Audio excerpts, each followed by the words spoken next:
So we're looking at October, November, December, January. We're looking at a few months of progress. I already scrolled through a little bit. It looks pretty good.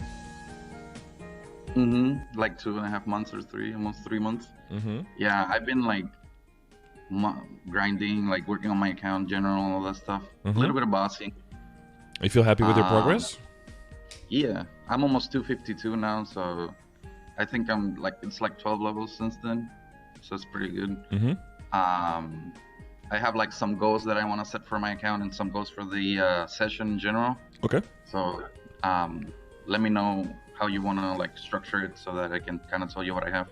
Whatever you want to do, man. Yeah. Oh, okay. As long as you feel at the end that you got answers to everything you needed, then we're good. All right. So my goals are for the session. Let's start like with the session. I want to kind of talk about my gear. Also, I would like to kind of talk a little bit about Will and Lucid, because I'm going into that right now. Kind of talk about the fights and maybe like some tips that you have or something. We don't have to go too deep into it because I've seen videos on it. I just want to like kind of hear your perspective on the fights. Sure. The other thing is that I have an arc that I terror burned because I wanted to. I think on the last session we talked about like that Ho Young or arc might be good because they're DPS class 2. And I had a friend come into the game and he started with a Ho Young, so I'm like, okay, I'm gonna terror burn the arc then. So I have something different. And I really liked it. Like it's really strong, and the loaded dice with the soul symbol, that thing goes by like it levels up so fast. It's I'm cool, like right? super enamored with the class. Yeah. It feels really good. So I was thinking of going into that a little bit too, so since you have an arc yourself, and kind of like I don't know anything about the V matrix or how, like I only know the boost notes. That's about it. Like any tips you have on the arc front would be good. Okay. So that's kind of like that could get us started for now, I think. Yeah. So gear on the Kain, bosses, Lucid+Will, and then arc stuff. Yeah. I have some general goals that I have for my account. I'm right now. I'm just like I slowed down a little bit on Legion. I'm just doing totems to do some star forcing next week. But after that, I'm gonna try to push for 6K Legion. And then after that, I think I want to be 260 by the end of May, maybe June. Okay. And then after that, I think the leveling on my character will slow down significantly. Most likely, yeah. And and then like going for 8K would look faster by comparison. You know, kind of like trick my brain into like liking 8K, because right now it doesn't feel as fast. But maybe when I get to those levels, I see my character slow down a bunch. Yeah. Maybe I like it then, you know, kind of like trick myself. Well, comparatively, you'll notice a big difference in the progress. It doesn't feel as valuable of throwing up a totem and getting like a few percent, and you're like, oof, this is you know, the mental aspect is very strong as well, and it'll, some people just break through that very easily. Other people see other things that they want to do more, but yeah, once you have AK Legion, then comparatively, that will seem more valuable again. So it's all about, well, it's partially about the efficiency, but it's all about, it comes down to how you feel about what you're doing. Of course, you have to be the one who does it. So if you're not enjoying yourself at all, that's a really tough thing to motivate yourself for and to keep going for. So. Yeah, I know I have some classes that I'm gonna bunk and I'm not gonna touch at all. Like Evan, Mercedes, and DA are gonna get bunked. I don't care how long it takes if I have to wait for a year to get potions to bunk them, because I really don't enjoy them. My friend Terraburned and Evan, and he told me the 5th job spike wasn't there, so he's like suffering all the way through 210. I'm like, okay, I'm just gonna bunk that one too and potion it up. I know we have a couple of like potions coming up from Korea, like the ones that they showed on this patch. They have like 2 sets of the pots that you get from 200 to 210, something like that. So that's 2 of them I could get done. Yeah, I mean it's 6 months away, but yeah. Yeah, I'm a very patient person. I'm like I don't try to force anything. I try to like be as efficient as I can and do as many small gains, and you know, like like slowly stack up things so that you can make a big thing, you know. Yeah, so I rather keep playing the game, even if it's a little bit lesser rate, than burn myself out and then not play for 4 months and then come back, you know. Sounds I like think speaking that this from game pays, from experience. yeah. This game is like, as if it's better to log in 1 hour a day than to log in 10 hours in one day. Yeah. Or something like that, you know. Unless you have a kind of farmer, but that's another story. Yeah, that's another story. If you enjoy that a lot. Okay, so you wanna so the yeah, I think that seems reasonable. The overall goals, at least the order of them, and then how long it takes exactly, you know, can be adjusted based on what kind of events pop up or what kind of content we get before then, right? And how much you like the arc. Overall, for my account, I want to keep going. You know, I don't see me stopping playing. So like Tenebris is like, if I get to Black Mage, I get to Black Mage. If I get to Tenebris, I get to you know, like I just want to keep pushing. The levels don't seem like I when I got into the game, I heard a lot of like complaints, if you want to, like, you know, so like, but when I got to 250, I'm still leveling really fast. For me, like what I can, for me, like I'm still going pretty fast. So I'm like, okay, it doesn't seem like that drop down that people complain about is affecting me as much. So I'm just gonna keep going. You know, I have the, I guess I like it enough that I can just keep going. Yeah, exactly. Yeah. I mean, fast is a subjective term, right? If people keep hanging on to like the wanting to get 25% an hour or some shit, then yeah, eventually fast is not what it's going to be anymore. But I think you have to be realistic about your leveling speed, and if you throw up a totem and you're doing your best, then you can still see, yeah, you can still see gains. To some people that's enough, but to other people it needs to be a certain number, otherwise that motivation isn't there. But I guess you aren't suffering from that as much as other people are.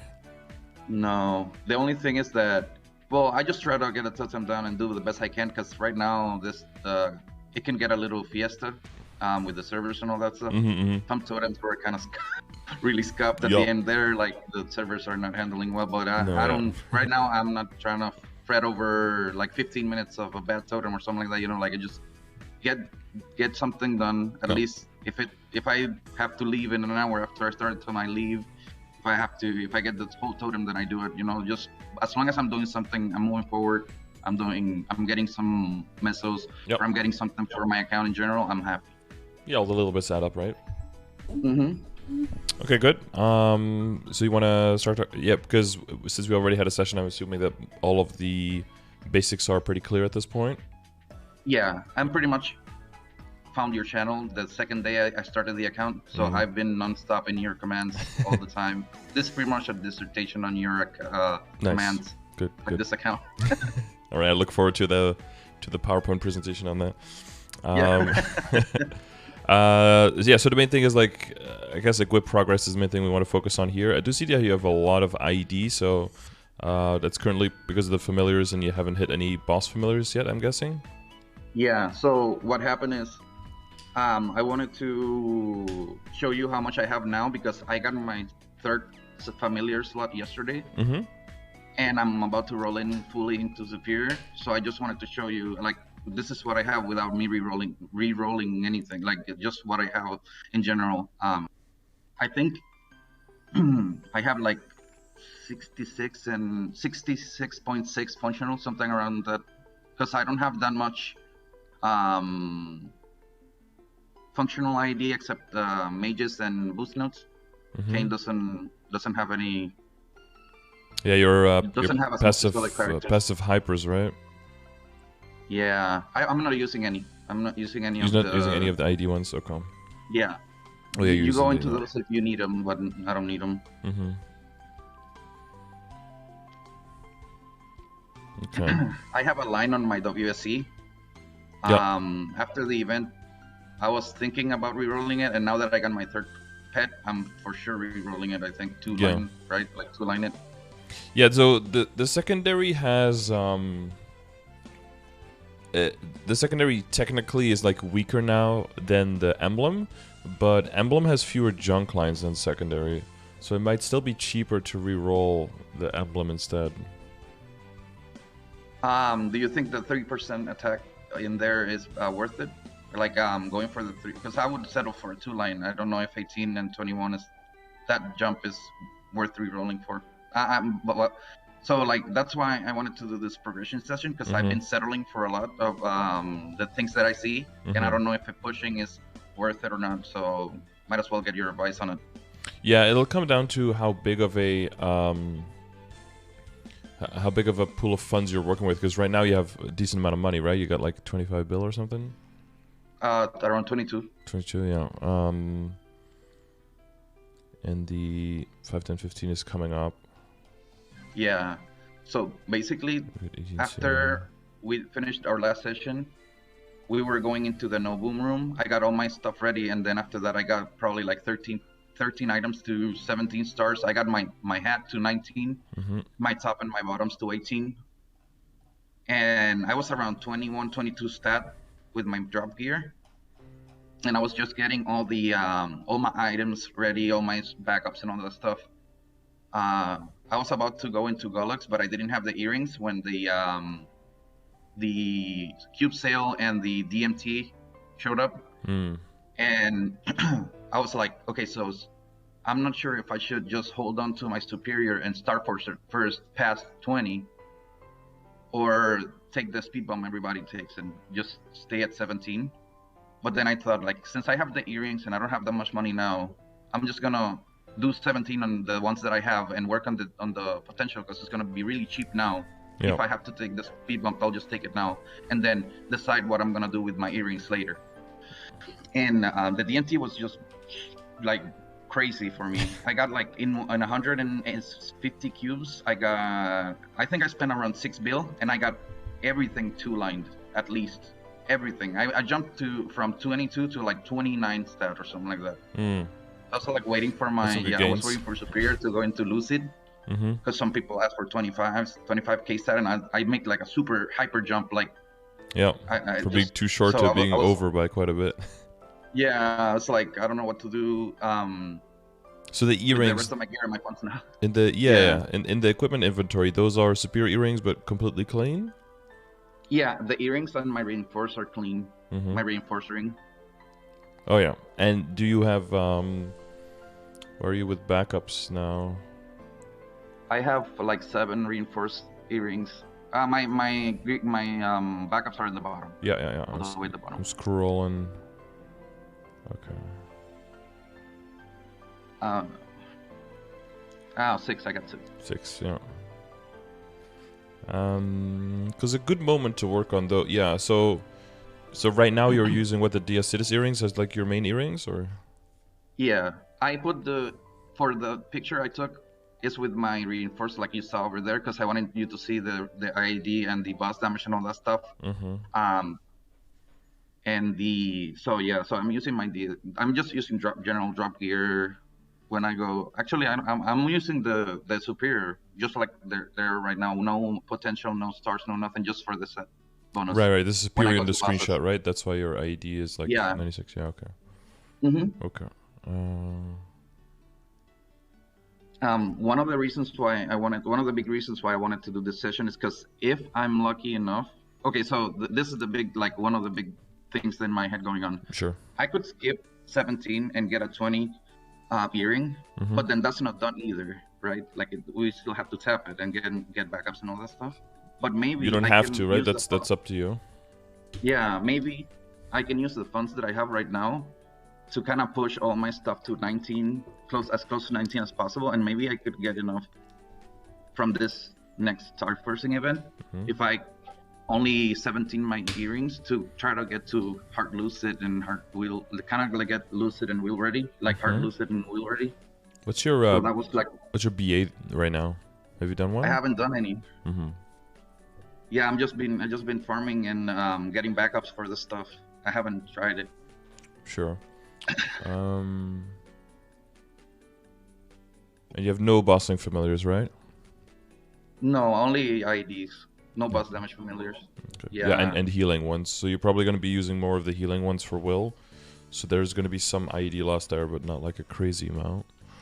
Yeah. But some. I had a question. I have one large familiar for healing, but it's selfish. Is that okay to use, or? or is a regular party one better? Because I have like one or two. Oh yeah, I would like, use the regular party one. The increase in number is there, but it's not as insane that you're gonna increase your personal survivability way more. It's better to have more party ones, and then if everyone has like a few more party ones, then it's way better than everyone having a few selfish ones. Unless you only have selfish ones, then you want to use those ones. But if you get to choose, the total amount of healing you give to the entire team will definitely far outweigh one extra rank of selfish one. Okay, yeah, because I've been leveling up my familiars, and I've gotten probably around 40 or 50, no, maybe like 40, like 40 uniques and a bunch of epics, and I only seen auto steal and large mess on drop twice. Those are like my best familiars right now. Like I haven't had much luck with them. Well, your luck had to go away somewhere from all the cubing and the Star Force thing. Yeah. Okay, yeah, but we do want to, yeah. So that's the main thing is like the accessories, the total Star Forcing budget. Because like 5, 10, 15 is a good time to get your CRA done. Yeah. So if you since up to 21, right? I have like it feels like a good goal now to do 21 CRA. Do you think that's better than doing 19 on like 7 pieces? Well, what would those 7 pieces be? I got like 2,500 dinero, so Commercy would be in there. Yeah, I have like 2,500 dinero. I'd probably be close to like 2,007 by the event or something like that. Yeah, like for me, a regular day for me would look like I'll do Gollux, Arcarium, and the 3 soul bosses like Magnus, Queen, Vellum. Then I would go do my Arcane River dailies, and then I would go and do my like Ursus and MNN. I don't know what the whatever it's called. Yeah, and then I'll do Commercy, and then I'll do some Legion. Legion has been taking a hit because I've been doing like totems afterward. Yeah. But yeah, I don't skip any dailies. Like I'm like doing dailies nonstop all the time. That's like my favorite part. I like seeing those small gains add up and then dumping a bunch of funds and having a huge spike. So I get like the granularity by doing dailies, and I also get the big spike whenever you see one of the events. So I kind of, I like that you can kind of see both of them. Sure. Both of those like aspects of the game. Okay, but then, but when you say 7 pieces, you mean what the Kana, maybe goes to 19 also. So all the Sweetwater stuff, the earring, the top and the bottom, and the Kana ring. Is that what you're talking about? No, I was thinking like, I don't know how. I think somebody in my guild said that you needed like 10 bill to get one piece to 21. I'm sorry, 29. 21. 29 would be expensive. So that means that would mean that I could get probably on average 2 pieces to 21. Well, but maybe if I roulette all my stuff, I think my Commercy. I think what they're talking about is if you're starting at 17 though. Oh, okay. Or maybe even lower. It's important when someone says that. It's always important to know, like, well, from what number and what level of equip is it, right? Because all of that determines how expensive it's going to be. Maybe no safeguard. 18 to 21 during 5, 10, 15. Yeah, the median and the average is quite off. For like an 18 star, it's like median is 7, but then average is over 10 because of outliers, right? If, like, yeah, somebody's gonna get really unlucky. Yeah. Yeah, so I was thinking if I'm like regular luck, I probably can get 2 items to 21. But if I try to get everything to 19, how many do you think I could get with like 25 bill? No, that's true. Like if you're just going for like the flat gains and not to try to get any pieces done or anything, then financially, and if you have the dineros and you have the backups, then just like pound for pound, that'll be more gains for the same amount of cash. That's definitely true. So okay, yes, because I'm trying to get. I don't mind not being. I don't have to smega anything, you know. Like sure. I'm not that type of person. Okay, yeah, that's like people. Yeah. Okay. Yeah, so Okay. I'm trying to get as close to doing the bosses as possible, you know? That's my goal. If I have like a bunch of 19s on my account, I'm not gonna be like hiding my gear from people. So, no, don't see me, please. Like, you Yeah, know? if just being hard loose and hard will clear is like the main target, I think making a bunch of, I mean, but it would be those pieces, right? Like it would be the Sweetwater pieces, and then your top and your bottom and your kind of ring, like those items to 19. Yeah, I think those are the ones that I can go hard on right now, without Yeah, risking anything. and the weapon to I 17 was probably. gonna ask How you close are you to weapon, by the way? to the what? Oh no, I got like 3 drops only. Okay, okay. I only have like 3 like lucid drops. Mm-hmm. But I have enough droplets for the weapon. I just need boss drops. Yeah. Okay. The I wanted you to talk a little bit about the 2 set coming up from KMS. Yeah. What is the deal with like transposing or doing 2 sets? Is it gonna be worth it to go for the 2 set, or is it better to transpose since you don't know how many backups you're gonna get and how high you can get with those pieces? Mm-hmm. How does it look like? Well, yeah. So first of all, that's like 6 months away before they even get put into the game, right? I think that's a huge thing already that a lot of people seem to not be taking into account. Planning on what you're doing now, because 6 months later from now, something might be slightly better. This is not going to be so substantially better that you need to completely change your entire game plan. What it does mean is that you're like starting a new character and you have a lot of money and you want to make sure that you're not wasting it, that you keep it in the back of your head, because you most likely, if you completely not upgrade one piece, kind of like with the earring, like if you leave the earring slot completely open, you'll probably still be able to do all the same content. It'll just be a little bit slower. But if that's something that you're okay with, you can keep that in mind. So basically the options will be to either so the drop will be from normal and hard will and lucid, and basically like a low drop chance, kind of like the slime ring now from the normal one, and then a high drop chance from the hard version, kind of like the chaos slime now, and it'll be level 140, so that means that you can transpose it, and it'll have flame advantage, so you can high flame transpose it in the same way that you would do a pap mark or a dominator pennant, but then into the Sweetwater tattoo for this one. Or you can keep it as itself and then get the set bonus with the slime ring if you have one, and there will be a scroll that you can change the slime ring to be from being part of the boss accessory set to being part of the Dawn set, and then the 2 set bonus will have the 10% boss damage on it, which will basically mean that will make it still pretty similar to transposing, depending on how high the Star Force you go. It'll depend a little bit on how damage percent heavy your character is. Like if your class already has a lot of percent damage, so damage and boss damage together when you're bossing, then mathematically it might end up being like a little bit less than transposing or about the same.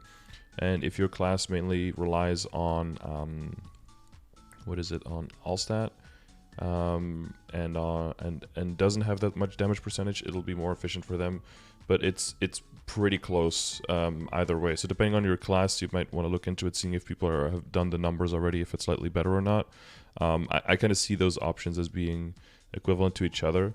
The main thing I feel like people are also forgetting with that whole situation is that a lot of people just think that they'll just get a slime ring and it'll just be easy. But a lot of times getting a slime ring, but getting as like a 17-star slime ring isn't that great. Like it'll just be only a little bit better than what you have, but that won't be a good upgrade.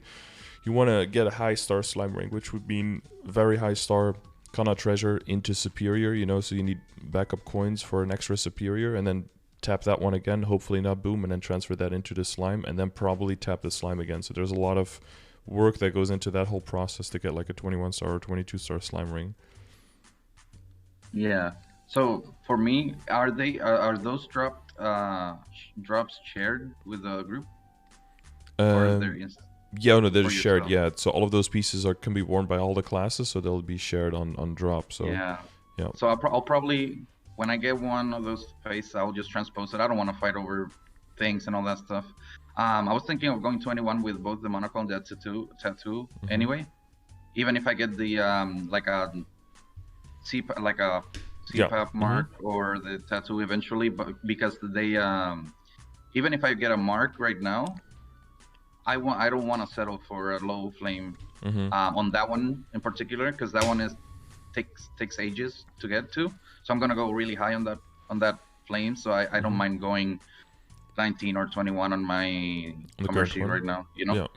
Yeah, and you can re-roll it for Mezzo if you're gonna go into Cernium and you still want to maintain kill speed, right? Having a very high Star Force Mezzo obtained gear, so you can keep mostly damage gear while still getting the Mezzo increase up, will be high value to be able to train in Cernium and still get decent rates. Yeah, and I was thinking the same with the tattoo. Just get the face to the tattoo and get it on a piece that I have a lot of backups for, because I don't mind doing commerce, and I can get it to 22 eventually. I don't think those fighting over with people for the rings and or having a group and then having to share with a lot of people for those drops. Yeah, the stronger you are, 22 is gonna take a lot of time. Yeah, the stronger you are by then, the fewer people you'll be able to run the boss with, and then fewer people you will have to share with, and the quicker you can get your drop to make it more reliable. So a lot of people see new possible drops as like a way to have to not invest into the current things, but the truth is that probably means that you have to invest even more into the current things so you can get to those drops more reliably and then rely on their damage later. It's kind of counterintuitive in that way. Yeah, because if you wanna be, if you don't want to share, you have to be super strong anyway. So you have to invest. Exactly. It's like people seeing the level 250 top and bottom are like, oh, then I don't have to go too far on CRA. It's like, no. In fact, you want to go harder on CRA now, so you can get stronger fast enough, so you can even get the pieces, so you can move away from them again.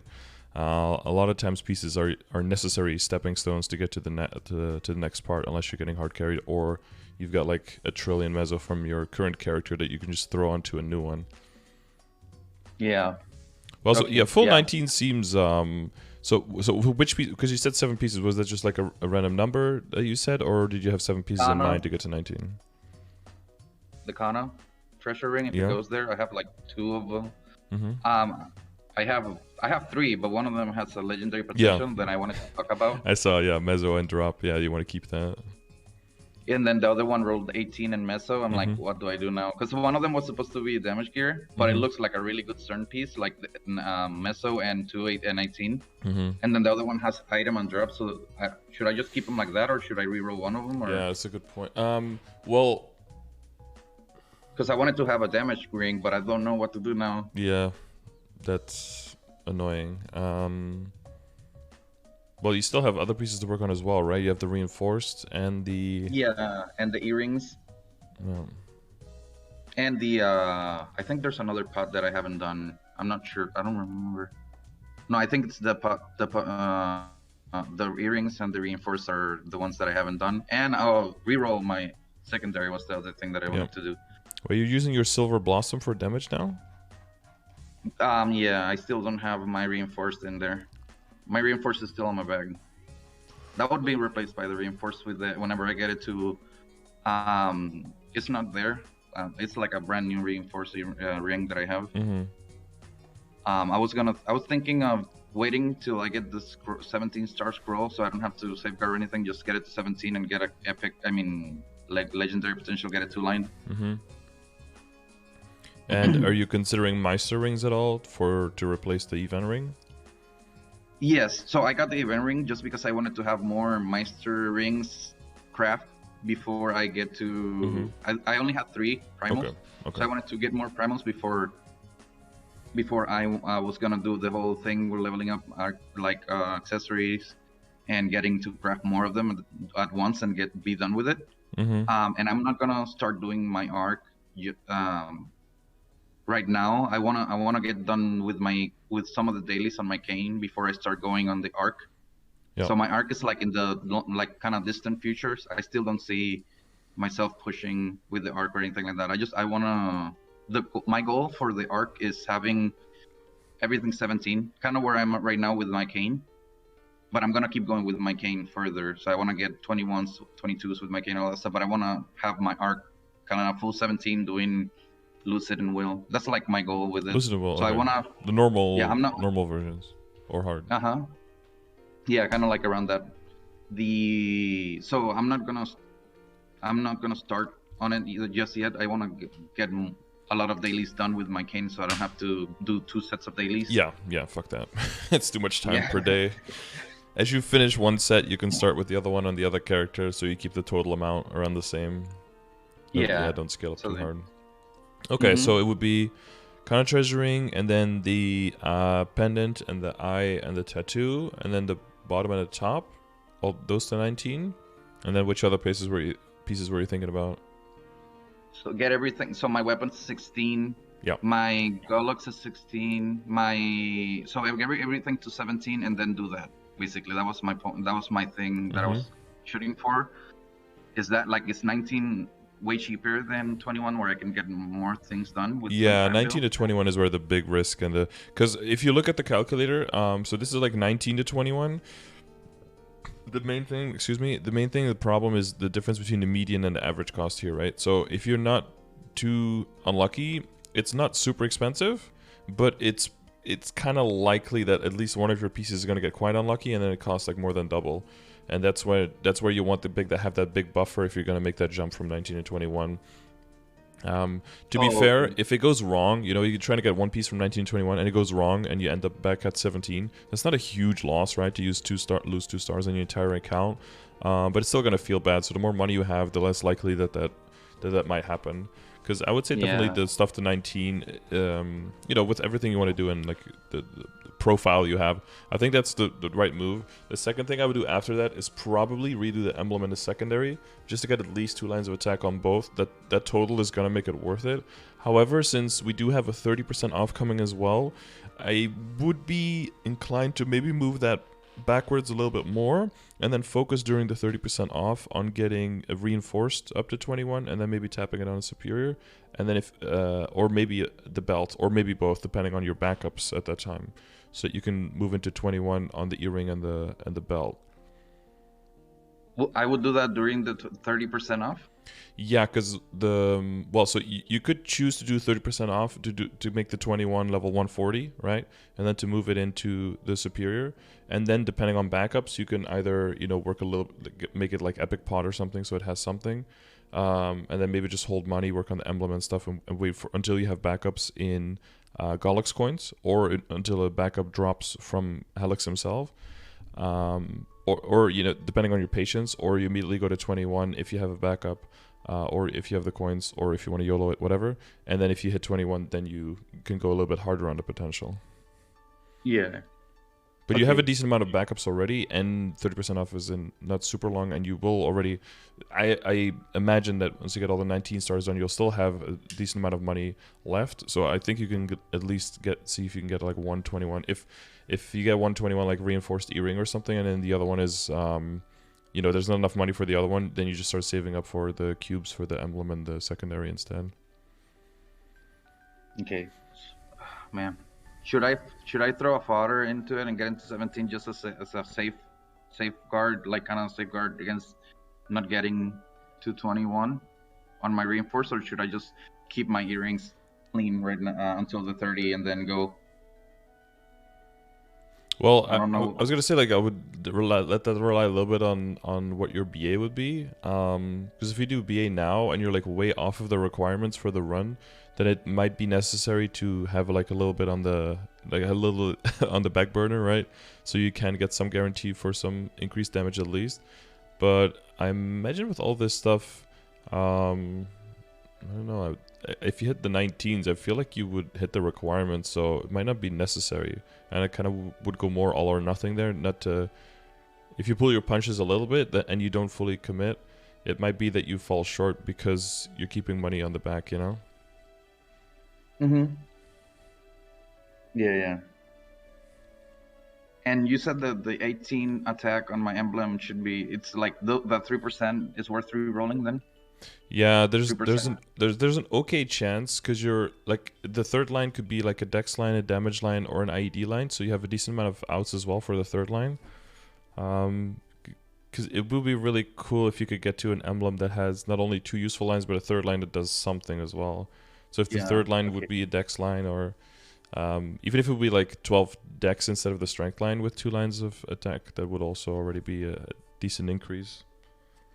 And it shouldn't be too crazy expensive on the emblem. The main expensive thing is if you're going for 3 lines of attack. That's the really expensive one. Okay. Yeah, sounds good. For secondary, you have way more outs, of course, because all of the boss, all the boss damage ones, yeah. Yeah, I could. Yeah, But I wish I could. If I get there's a lot like of 2 junk attack on on a there. boss, it's like Yeah.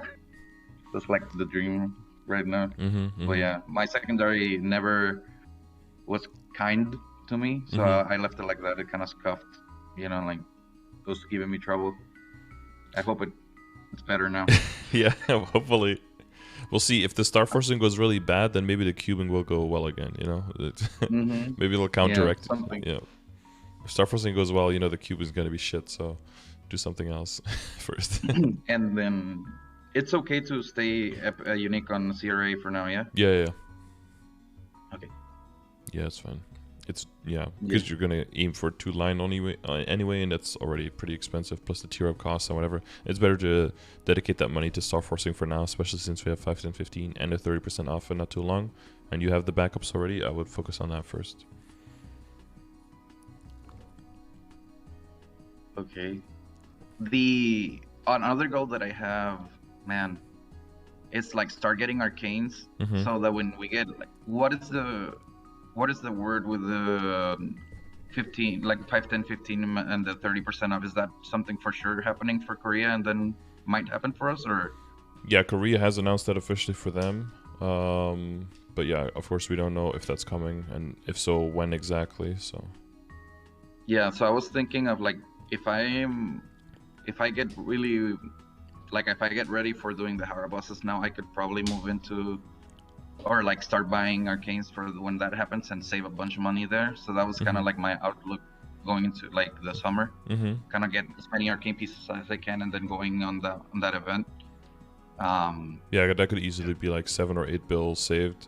Again, I would for that I would let it depend on whether you need the upgrades or not, whether you just want them. But I'm guessing by then you still have a lot of work to do on getting the whole superior set up to 21, getting the CRA to 21, and fixing your entire ring setup, right? So that's still plenty of stuff to work on before then. And all of that will let you get into hard Lucid and hard Will much more easily, and make those runs much more clean. And then you're just saving up boss droplets and cash, and then by the time it comes around, you can just buy them. So I'd probably like hold off on buying until you know for sure that you're going to do the whole investment thing, right? Yeah. If you get the shop, right? If you get the shop, then that's when is the box drop gonna change? Yeah, well, that would be the $1 million question. If I knew that, I'd be fucking Nostradamus, because nobody. Yeah. Yeah, I mean, it was out of schedule. It would be cool if it was already done. So is that something that is already on KMS or no? Yeah, that's been on KMS for quite a while. Yeah. Oh, so yeah. Once that happens, I can start buying pieces like without worrying that I'm gonna get a. Yeah, so that's fine, because I would like to have a couple pieces on my inventory and kind of throw the flames and all that. I want to work on the things slowly. Yeah. Flames. Yeah, that's a good point. And cubes and all that. Mm-hmm. My pendant, I think it was like a 106 before I transposed. Is that okay? I don't know. I don't know if I did it too quickly. That's some all stat, no? Yeah, it was like 60 and 5, and then a little bit of secondary. I think it was like 60 and 5, something like that. 5, 3, 3, 5, 9, 60 and 5. Yeah, 60 and 5. Or 59. With or 16 like strength, yeah. I think with the strength it went to 106. Yeah. 0.6. Yeah. Yeah, I mean, it's like typically that's like a little bit on the lower end, but it is within the range. I would say that's worth doing. It depends on, patience and how much you really care and how much you think you're going to be Black Mage ready soon. That kind of stuff. 10 stat in itself doesn't feel very important. Of course, with all the multiplications and everything going on, that goes up to like 70 stat. So then that becomes pretty big. Since you already said for the pat mark that you know it's super rare and it's gonna take forever, so I would definitely aim higher on the pat mark. Pat mark. Yeah. Yeah. But again, it's not bad. You could say later, once you get to the point where you're like, I don't know if I want to go further on this, or you get like a really lucky flame on a dominator drop or something. You get some crazy like 85 and 6 or something, and you're like, okay, this is just worth. I have to remake this.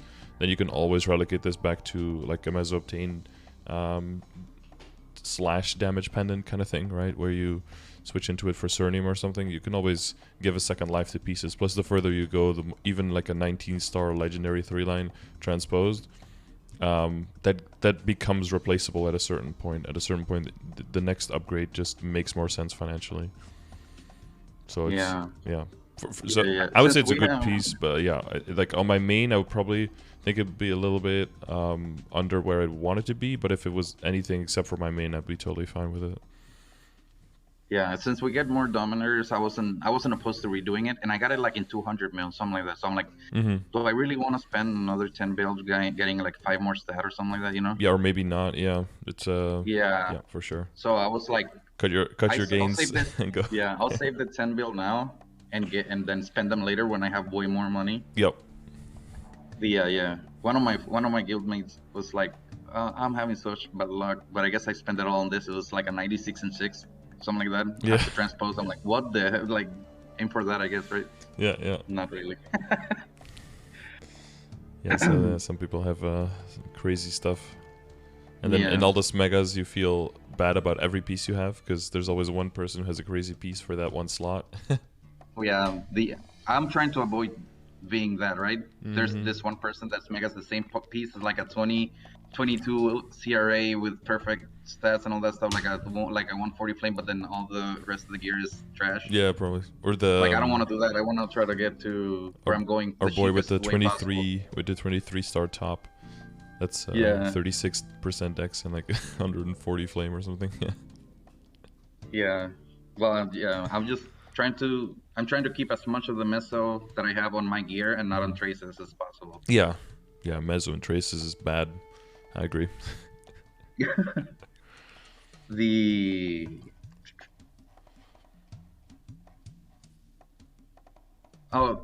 Can you like, that thing right there in the Kana treasure rings? I don't know what to do with them.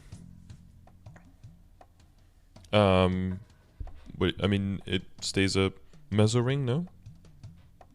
I have 2 Kana treasure rings. Oh, Kana treasure, yeah. Sorry.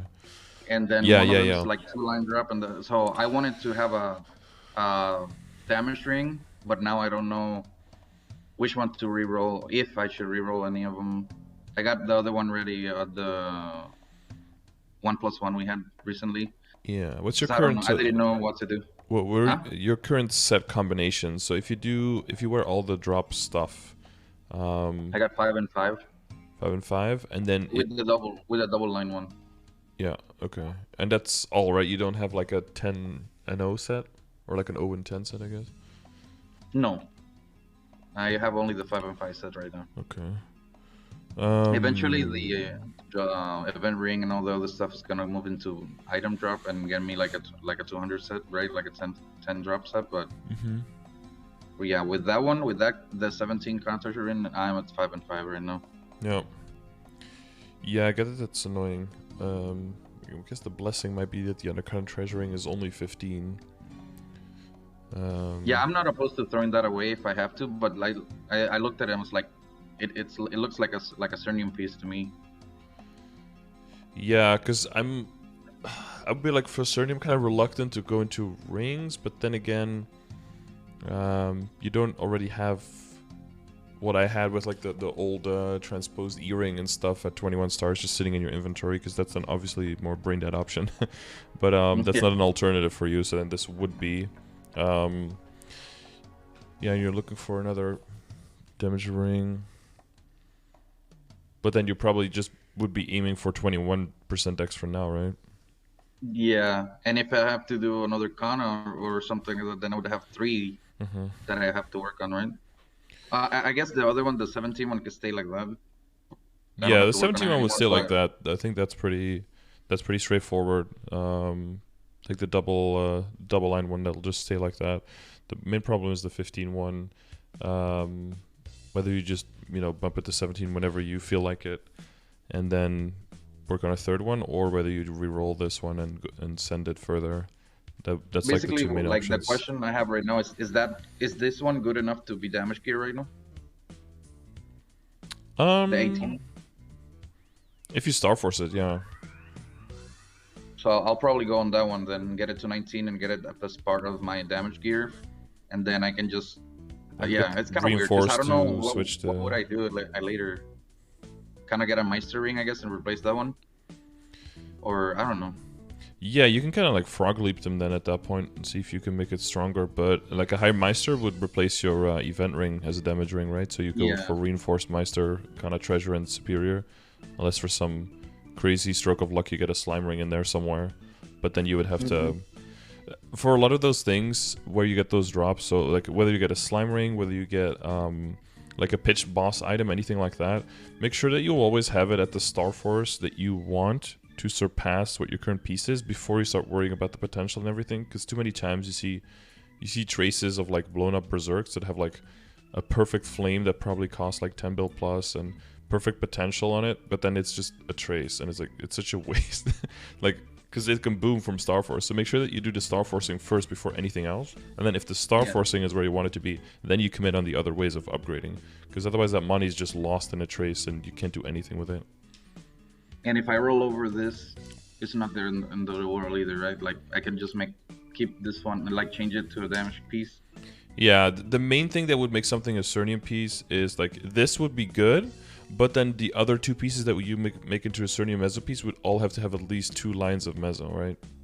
Yeah. To compensate for this one. So, you know, ring-wise, eventually you could also, like the other one, go for double Meso or something like that. Would be cheaper on a lower level piece than if you're going to be doing like an eye or a face piece, you know, Sweetwater piece or a level 160, because then all the rerolls are more expensive as well. Okay. Yeah, I'm fine. Yeah, I can. Yeah, or you would Black Cube, right? If you're looking for double Meso, so then even if you don't get it, you can always settle back. Go back. Yeah. Yeah. All right. Yeah, seems good. Yeah, it's not an ideal situation for sure. Yeah, the rings. Yeah, I know the ring for the. About half of my drop pieces have stat on them, and I'm like crushing BC3 right now. I'm pretty sure I have enough for Limina too with the changes. Yeah, because probably. I had way less stat than this, and they changed the final damage. The final damage change came in, and I went from MTS3 to BC one-shotting BC3 without the Arcane Force. So now I have the Arcane Force. So I don't even need to. Yeah, like a super easy farming now. You're probably not even using the guild skills, right? No. Yeah, so if you actually need damage, you can throw those in, so you'll always be fine. Full drop. Can you tell me a little bit about the training maps in Limina and where? I'm pretty sure those are like fought over tooth and nail. Yeah, I'm glad I'm kind of out of there, because with the limited amount of channels that are actually good, it feels like a war zone in there. I feel like everyone kind of like respects each other's maps, though. It's not like it's chaosing a volante, but there is, it can be very tricky and a lot of CCing around to try to find a map. And you definitely cannot accidentally go into a portal or go to MVP, because you'll 100% lose the map. Yeah. It's very crowded, yeah. At the end of this month, I'll probably be close to, if not 253. And then with it takes me about 7 totems to get a level. So by the next month, I'll have enough totems to hit 255. So I'm expecting by the start of March to be in Limina. What maps are good for farming? Which ones are the best, and which ones are okay to go to? I believe 1.5 is really good for Kain, I thought.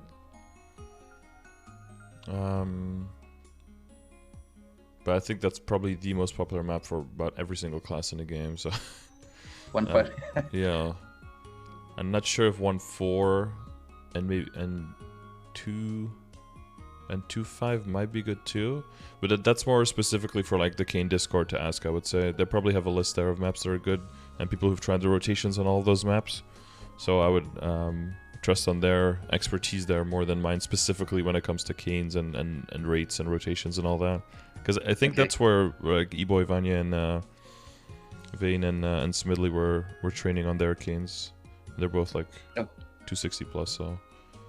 And the Meso and all that stuff, does it spike or does it stay around the same as VC3? I believe it kind of stays around the same, but the longer you stay in VC3, the more it'll start falling off once you get the level difference, right? and for Limina you won't have that at all. So then eventually you surpass. I think the amount of monsters you kill might be lower, right? Because of the... I'm not 100%. For VC3, because VC3 is actually really good, like for a very, very long time. But the problem is that everyone wants to go to one map, and in Limit at least there's like 4 or 5 different maps that everyone spreads towards, so it's a little bit better there, depending on the time of the day when you're training. Wow.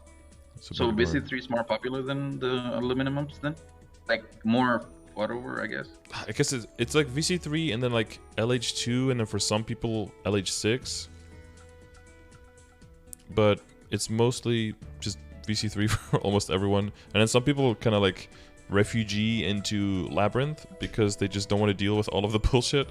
And Labyrinth has some maps that are okay, for sure. Yeah, and they have very high burn ones. Yeah. I saw the, yeah. Like, I'm VC3, I haven't had... Only, like, at night when I get back, like, maybe around, like, 9 Central, like, I guess 10 EST around that time. I would have trouble like finding a VC3 map, but I can always find a non-prime one. Yeah, non-primes, yeah, for sure. Yeah. But the later in the day, the non-primes get questionable and more questionable. Yeah, it starts becoming a PowerPoint presentation, like a slideshow instead of actual. Yeah. Yeah, VC3, most people don't clear the full spawn, that's true. There's only like 2 or 3 classes that can reliably do that. And most of the other ones are just like throwing out as many attacks, hitting as many monsters as possible. It's actually more likely in Limina that you'll full map clear, so you're not necessarily killing way less monsters. I guess that's true, but the money per monster is higher, of course. Even though their levels the levels aren't much higher than in VC3, surprisingly. VC3 monsters are high level in the game. It's like 253, I think it was the VC3 ones. No, I think they're like 254. 254, yeah. And Limina, the maps are like 262, so it's not a crazy difference. It is more money though, like, and it does add up over time, but it's not a huge difference. Yeah. And it's even a smaller difference if you go into Cernium. Like, it's really weird, but so like the higher Limina, like the 1.5 maps and stuff are 262, 263, and then if you go to Grandis, even burning Cernium, the monsters are 265. It's like, and only go up to 269. Like it's yeah, but they have like a kajillion more HP. Yeah, way more. Yeah. Yeah, kajillion in the scientific term, right? Like, yeah. I think that's the official the SI unit. Yeah. But yeah, I was now that we're like Legion's right there. I don't have that many questions about Legion. I have, I think, 3 characters at 60 that I want to push to 100, and then put the other 4, get the other 4 to 100, and then that would be close to 57, I think, something like that. So 55 is like, I mean, like 5.5 is really easy because I still have 4 brand new ones that I haven't put in there, and then 6K should be just doing seconds. Like I said, I'm gonna park there until I get probably 260 on my main, and then I'm gonna push to 8K. That's like my plan. Yep. Or my goal for the Legion. Yeah, it sounds good. The one thing you were saying about like being more efficient and stuff with the levels and with the potions, I will say that sometimes, you know, in the pursuit for efficiency, we sacrifice efficiency, in the sense that if you want to throw those levels up at the Evan, but you don't feel like leveling the whole thing, and you want to use the potions, I will say that prioritizing the Evan is a very good idea, just for the rune is going to speed up all the other characters. So if you want to get serious with the other characters and start pushing out more level 200s, it will be greatly beneficial to you to have level 210 Evan with the Link skill. It's just going to make everything faster. Plus, it's gonna, if there's a haste event, it'll synchronize with that, and it'll also empower the leveling Sunny Sundays, right, where the runes give extra bonus EXP. Yeah, so my initial plan was getting my arc to 220. Yeah. Getting the Absolab weapon box and give it to the Evan and level it up to 210. And getting that one, because I know it's good, like the rune. And I don't need the weapon on my arc right now, because I'm not gonna, like I said, I'm not gonna start doing anything with it yet. And I can always like do some World Tree dailies and get a couple carries and get a real weapon and I can actually put digital on it. Yeah. And use the absolute weapon box to level my Evan, but I don't Sure. know how bad it is to level. I'm just like. Yeah, your friend said they didn't really think the spike was real. I thought it was okay for Evan. I somehow got it to 210 in Fez 2 like 4 years ago, but with only like the first 2 5th job skills. I don't know, and I don't really like mages, and I don't really like the combo system for Evan either, but I was able to do that, so it might be one of those things where you just kind of like muscle through it. Yeah, chips and salsa in a movie or something, and then just like kind of like press 2 buttons over and over or something like that. And we have reverse city now as well, so like the 205 to 210 part isn't as bad because those maps are really good and high level burn and stuff. I got like 5 levels on the arc, and I'm like, oh, this is super. And then I'm pretty sure I'm gonna go in there and waste like 4 totems on the Evan or something like that to get to 210, and gonna be painful all the way through. But I guess eventually have to do it anyway. Yeah, because it'll just speed up every single other thing you're gonna do after that. I think it's worth it. Yeah, so I'll probably give it the weapon box, so I can level it. Yeah, there is still Maple variety. That's true. That should be some free levels early on. Okay. Yep. Maybe Monster Park. Do my dailies, boost notes look okay? On the yeah. Boost notes look okay. Those are definitely the 3 most important skills to have in the beginning. So that's good. I have the other ones boosted on the other, and I left out Scarlet. Yeah, I left out Scarlet once. Yeah, that's fine. Yeah, and then the other ones, I saw a bunch of skills that I have never seen before, like overdrive, conversion, overdrive, all that stuff. You use all of that, right? Eventually. You what? You sell or you use it? No, like, do you use those skills eventually, or is there anything in there that I'm keeping that I should be disassembling? Eventually use. I almost never use my Urdanova bind. Okay. Because I basically it's good to keep one probably, but like I never leveled that. Even on like 2-factor bosses, you just blow them up. Like you don't give a shit.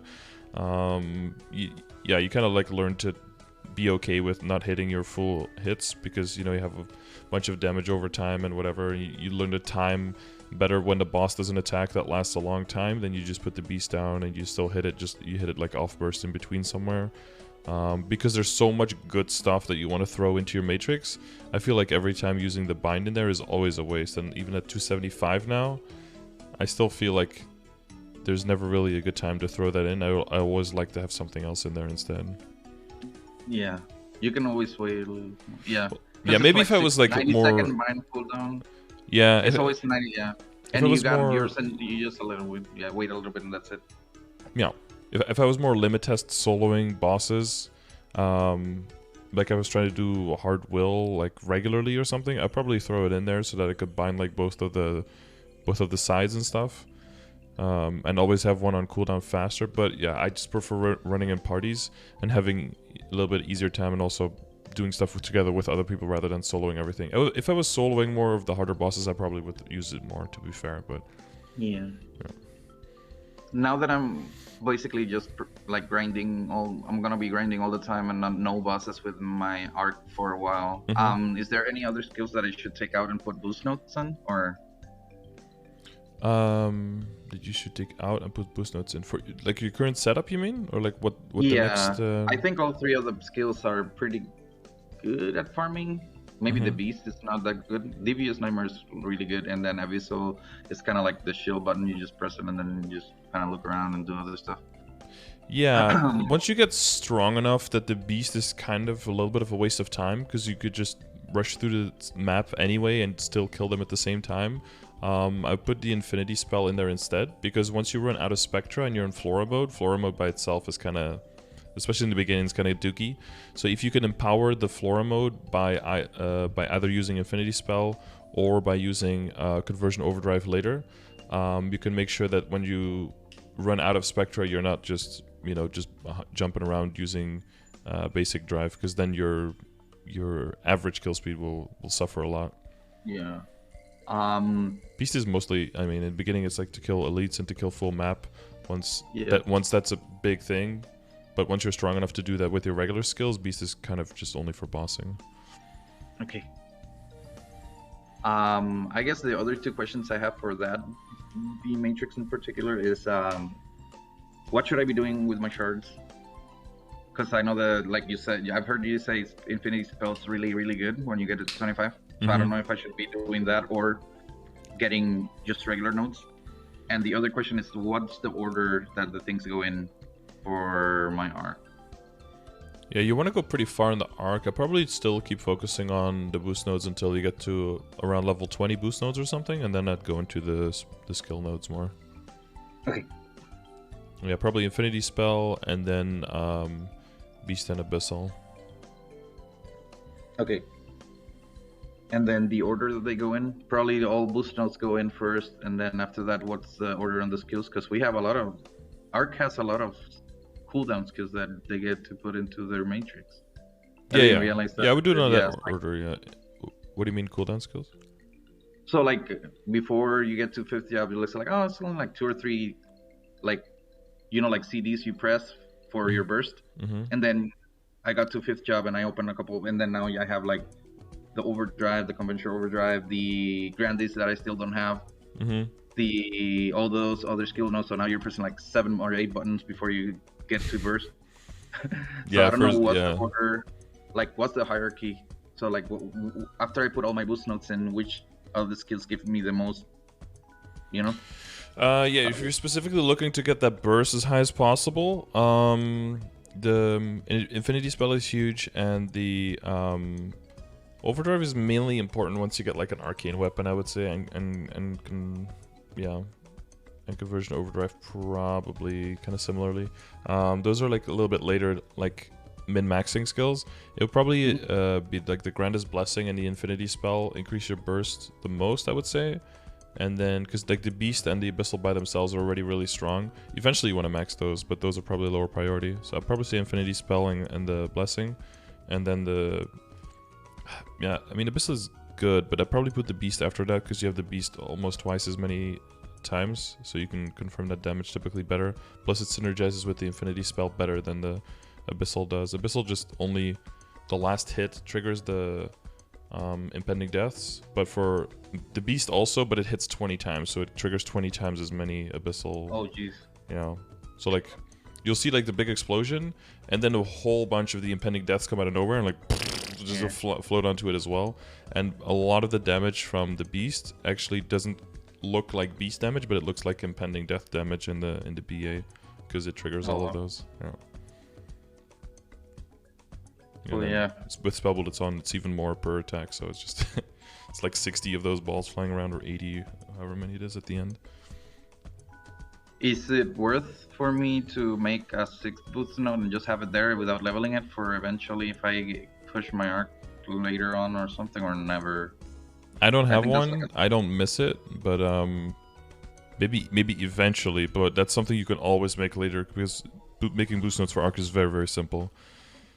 Yeah. Right, you have very little variance, so you can always just do that. You can always do it later if you really feel like min-maxing that. Okay. You got enough to work on for now. Yeah, a bunch of. So yeah, I'm not gonna touch the arc at all. I wanna, once I start doing it, I want it to have like I wanna have like 3,000 nodes, just throw in it, get everything max, and start playing from then. You know, and have like kind of 50 build that I can just throw on my arc, get everything 17, and then start playing it. So like kind of like smurf the content that I'm at. Sure. Yeah, so I wanna, the second time around, I wanna be 17 and full boosters and everything already before I start like leveling and all that.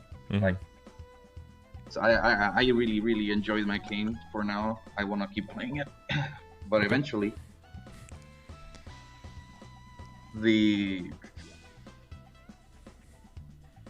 Oh, we've got a nice amount of droplets at this point. That's nice. Yeah, I still have like 25 that I haven't bought from the arcane one, the green ones. Yep. Yeah, so I have like a weapon already and a little bit more. Maybe I can get, yeah. So let's say that I start doing the bosses. Yep. Is it, and I can start doing like normal will and like Lucid. Should I buy the weapon as soon as possible, or should I wait until I get enough will droplets to buy the weapon with the will? So you only just started doing normal Lucid, or are you doing hard now? What do you? Yeah, I'm looking for my guild to. I think we have enough to make a normal Lucid party. But if I get good enough to do hard Lucid, then I'll try to probably look for a party for that. And what have you experienced from normal Lucid so far? I guess to build on and to get into the boss mechanics for those a little bit. What have you? It was really easy because my guildmates pretty much carried me. So I was like, Jesus Christ, like they're super strong. So I'm trying to look for a party that is actually more along the side like what I have. So yeah, the one that I went to was like a giga carry. But yeah, I was really kind of like worried that I was gonna not do enough. I wanted always like to be good enough or like more than better, more than good, you know, like kind of like pull my own weight and then some. But I think I waited too long to get to a party. The other reason why I wasn't looking is because I don't want to have to spend time looking for a party every week, because I feel like that's wasted. Like I'd rather be doing a totem or doing something else than just be looking, like wasting time looking and then failing and looking and failing. So I kind of want to go into a party that I know it's going to be there every week and all that. So I figured get a little bit stronger so people see me as a valuable teammate, and then they'll like invite me to a party, something like that, you know. Yeah, or everyone in the party is equally growing up, and you move up together organically. Maybe one or two people fall off because they don't feel like pushing, and then you pick up one or two people, and then you keep going, kind of thing. Yeah, it's usually ideal if you already know each other and you're at a decent time and everyone shows up, you know. Yeah, I already have enough for Will and enough arcane also, levels in arcane for Will. So I want to kind of grow. Like, I don't mind waiting for people, but I kind of want to get into a party where I can just like start doing those bosses and like Yeah, because it's a lot of weeks of clears, and you know, the longer you wait, the longer until you're done or feel more in control of the boss fight. That makes sense. So for, I guess, yeah, so specifically for Lucid and for Will, like, what, do you feel like there's some things for Lucid right now that you could be doing better? Like, are you dying to something you feel like you're too much, or? Yeah. So my strategy right now is to use my iframe every time we get the lasers. But I want to kind of move away from that and use it only if I need to. So that's like what I was trying to work on, the lasers. Touch is really easy because I saw a video and there's like 3 or 4 spots that I already have memorized where I never get hit. Yeah, like the right side, the cleanse, you just stand there. Yeah, the statue never touch or the one on the top. Yeah. The one all the way in the bottom, I think also. Yep. So that one's pretty. I never got hit by it. I've never gotten hit, so I think I'm pretty good with it. And if there's a touch during Dragon, what would you do then? Hook all the way up to the platform on the top right, and then if you move all the way to the right of the platform, you never get hit also. Okay. So like top right, like the corner on the top and all the way to the corner. Yep. Make sure that you see the corner of the platform though, because sometimes there's like 16 pets, 14 familiars, 5 other people. Yeah. It can be hard to see the corner. So like a backup strategy could be to jump and to up dash, if you have that one available. Yeah. Or it could be to use the iframe, and you know, if you really have to, right? Yeah. That fight, I started doing it, and I'm still like kind of like tunneling a little bit, but it feels really good being a Kain there. You just move all over the map. Like that part is like it. If you want to be somewhere, you're there. If you're Kain, you know, like it feels really good. Second phase and Lucid feels really fun. The first phase, I guess we never. Yeah, it's the sickles and the dragon, right? And sickles, dragons, golems, mushrooms, cleansing. Yeah, that one I'm pretty sure didn't feel as bad, probably because we had a shit ton of healing pets from my guildies that were really strong. I'm not sure how it's gonna feel whenever I go with a regular party. Your iframe is long enough to immune the whole dragon as well, right? With a pretty short cooldown. Yeah. Let me tell you how much it lasts. I can check real quick. Where is it? And if you start with the It's God, what's it called? 3.5 seconds. Yep. So how long is the dragon last for? I believe it's pretty I think it's only like 2.5. I don't even know if it's full 3 seconds. So if you time it properly, it should always be long enough. So the thing is that you want to be on... You want to be able to see the dragon. After a while, you kind of get a feeling for it. But if someone starts calling out, there's a dragon soon, I usually find it pretty hard to time properly to dodge the beam if you have to go up on some character or something. If you don't see the actual breath starting. Once you do get better at that, another thing that you could also do is do... It's not called burst step, right? What is it? Combat step? What is it called? Shadow step? Oh, yeah. If you like jump, shadow step up, and then hold blink, you should be... And float up with the blink, you should be able to stay over the entire dragon breath as well. Yeah. I also have needles, like the poison needle things. The animation keeps me in the air, so I can do that and then blink and then float. Yeah, and maybe even the fuck, what's the AoE that like kind of that makes you hover a little bit as well, right? Oh, falling dust. Falling dust.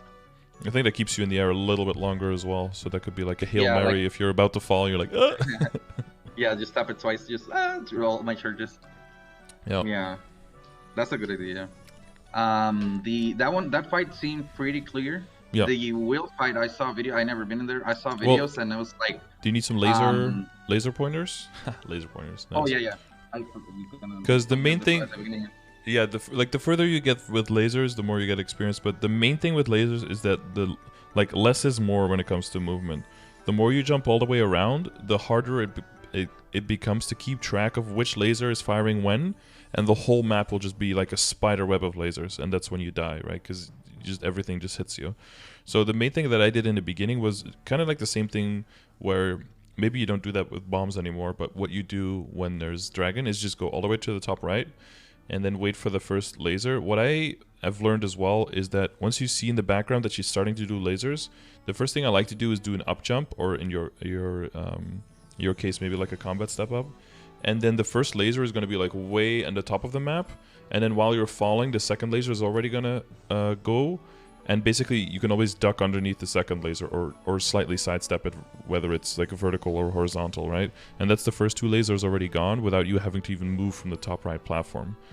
And then what I do is I slightly make my way from the top right diagonally down to the bottom left, but only as little movement as possible. So if it's horizontal, you jump down. If it's vertical, you just move a little bit forward to the left.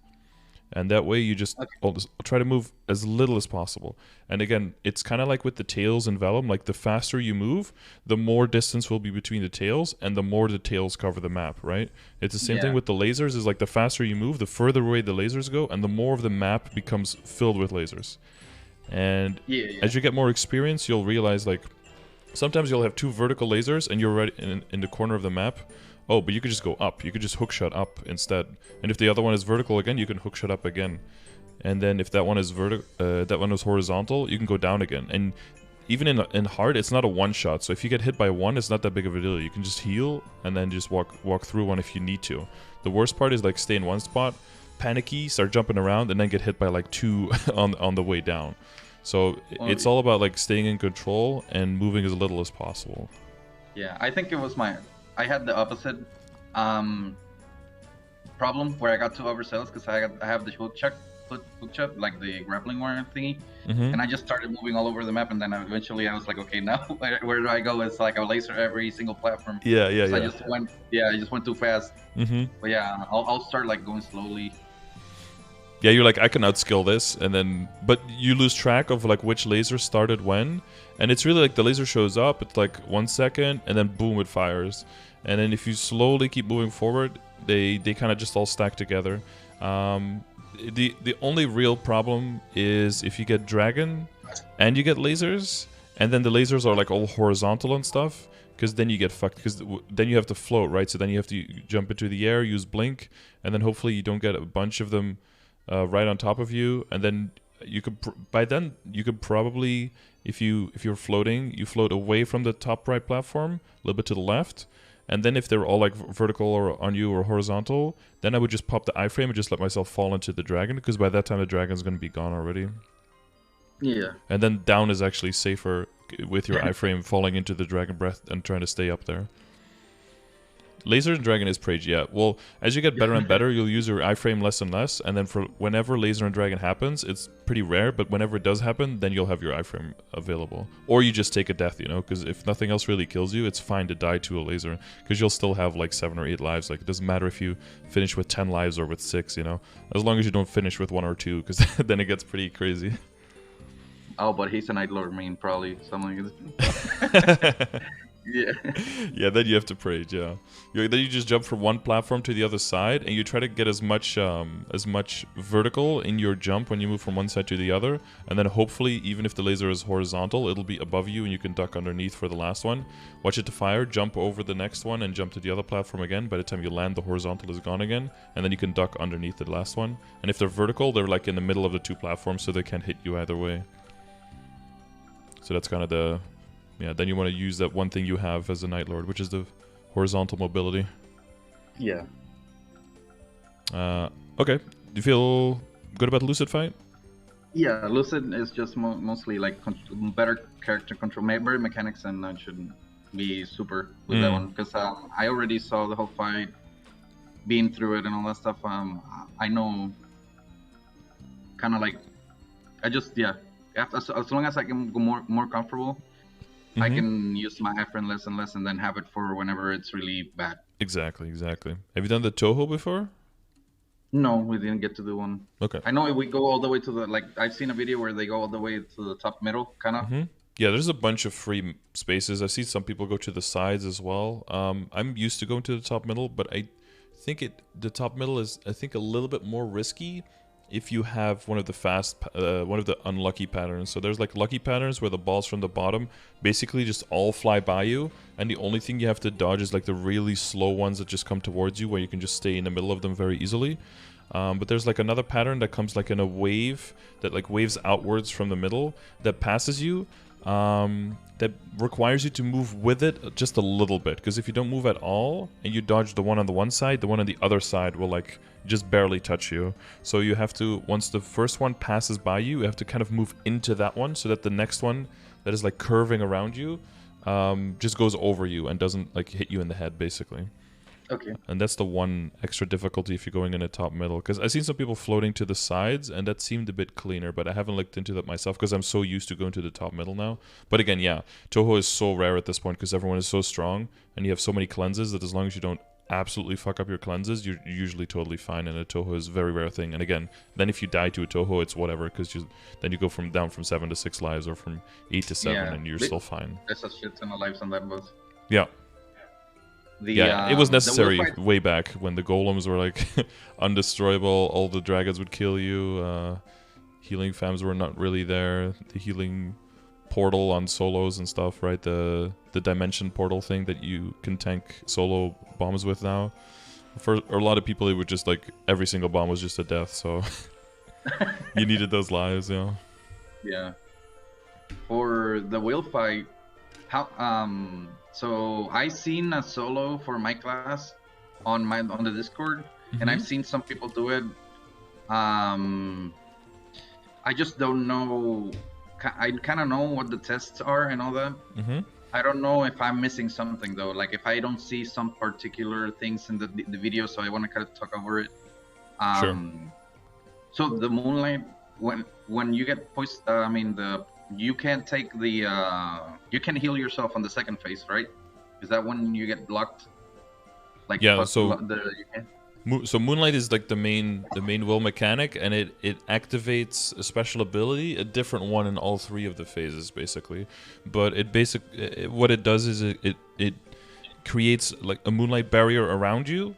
And in the 3 different phases, it has a different effect. So for phase 1, what it makes you immune to damage for a little bit, but it changes you to the other dimension, so between the purple one and the blue one. And for phase 2, it puts the barrier around you and it allows you to heal and to bypass the healing reduction of 100%. And for phase 3, it allows you to jump through the webs that usually seal you, and instead you don't get sealed, but you get to cleanse the webs away, up to 2 webs per activation. And how do you activate it? NPC chat button. So there will be an indicator on the map, and it has like the yellow bar that moves from like the right to the left as it fills up more and more. If it's all the way on the from the left to the right, sorry. If it's all the way on the right, then it's fully filled up and it stops replenishing. And as long as the icon in the middle is highlighted, that means you can activate it, and then the effect will occur and then you will consume a portion of your bar. So just a spacebar then, just spacebar. Wherever you have it, yeah. I usually have it on Y. I usually have my NPC chat on Y, but it's a little bit too far away for the boss fight. So usually for Will, I switch to the W key because you don't need the world map during the boss fight anyway, and that's way closer to where my hand is. So whatever is intuitive for you to press, honestly. Yeah, I use all those keys all the way. I use QWRT, like League of Legends, basically. That's how I play. Yeah, spacebar should be pretty doable. Yeah. You just answered the second question. Was I didn't know how to switch dimensions in the first phase. Yep. Yeah, so that's how you do it. Yeah. So sometimes the wills will switch you as well. That's one of his skills. If he switches you and it goes into like a tornado or something, you will get hit. But if you switch with your skill, you'll have that little shield barrier, and the tornado or something will pass through you. So that'll be reliable. But the more you get to hard will and stuff, the main thing is that you want to practice normal will so much that you'll always have like full energy bar, because the moonlight also charges slower when you get hit by things. So the more you get, the better you get at the boss. Excuse me. And the more you get to dodge all the skills, the faster you build up the bar and the more access you have to it. And just like an iframe, it's something that you want to have to be there when you absolutely need it.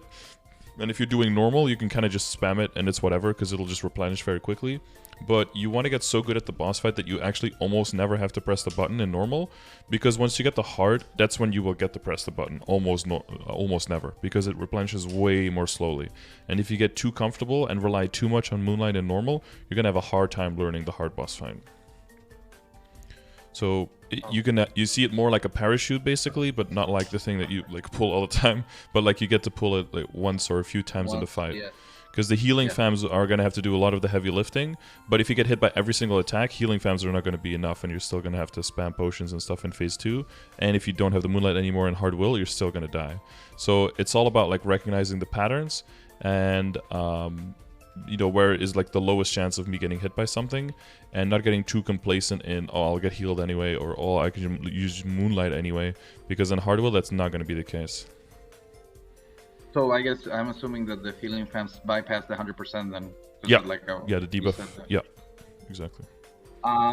For the first test, on the first phase, or all the phases are, there's like an eye that shows up on one of the dimensions, and you're supposed to, what are you supposed to do on that? Yeah, so the first test is around 1 minute and 10 seconds in, so when the clock is at 28:50, around there is going to be the first test. So before that time, so back to the basics, right? You have the 2 HP bars, and then the 2 HP bars will have, depending on how much damage you do in their respective dimensions, they will have their own, perfectly own HP bars, their own bind timers. They're basically 2 separate bosses. Yeah, the 2 bars that show up with the little dashes in between. Yeah. Kind of show you like each, Yeah, so when you go in, everyone gets put into a random dimension and starts with 0 Moonlight. So depending on your, what we call your split there, that can kind of fuck up your plan or confirm your plan for the boss. Because if you have like 2 supports and 4 DPS, and the 4 DPS get put into one map and have no bind, and the 2 supports are in the other one, you're basically already fucked on the first. So you just do as much damage as you can, but you don't go super hard on the burst, because once there's like test markers, right? So the first one is at 28:50.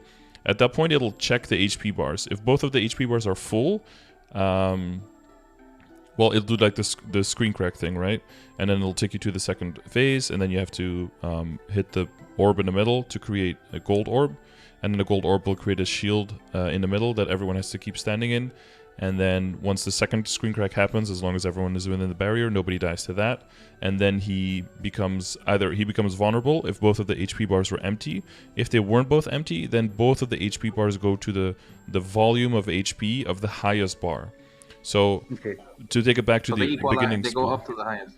Up to the base mode. highest, yeah. So if you have like the 2 supports in one side, and you have the 4 DPS in the other one, and the 4 DPS actually use their burst and go hard and kill their side, but the 2 supports can only kill like 10% of it or something, and you can't switch over properly, or you can't, because if you switch too quickly, you might not have enough moonlight to switch again if the test is on the other side, right? Depending on how quick you are, and then you die, and then you lose this then you fail the test either way, so you don't want to risk that, so it's better to stay in the same dimension. If that happens and the other HP bar is like still 85% full or something, even if you successfully do the test, the other bar is going to go to 85 as well, and not only will you then basically have to start over, your burst will be down. So that's like the worst of all the worlds, right? So if you get a horrible split in the beginning, it's better to just take it easy, and for the supports to like play out of their minds, and probably 2 people in the one want to maybe you yeah, so like one of the supports has to switch over quickly, and 2 of the DPS have to make sure that they dodge everything so they can switch to the other side ASAP.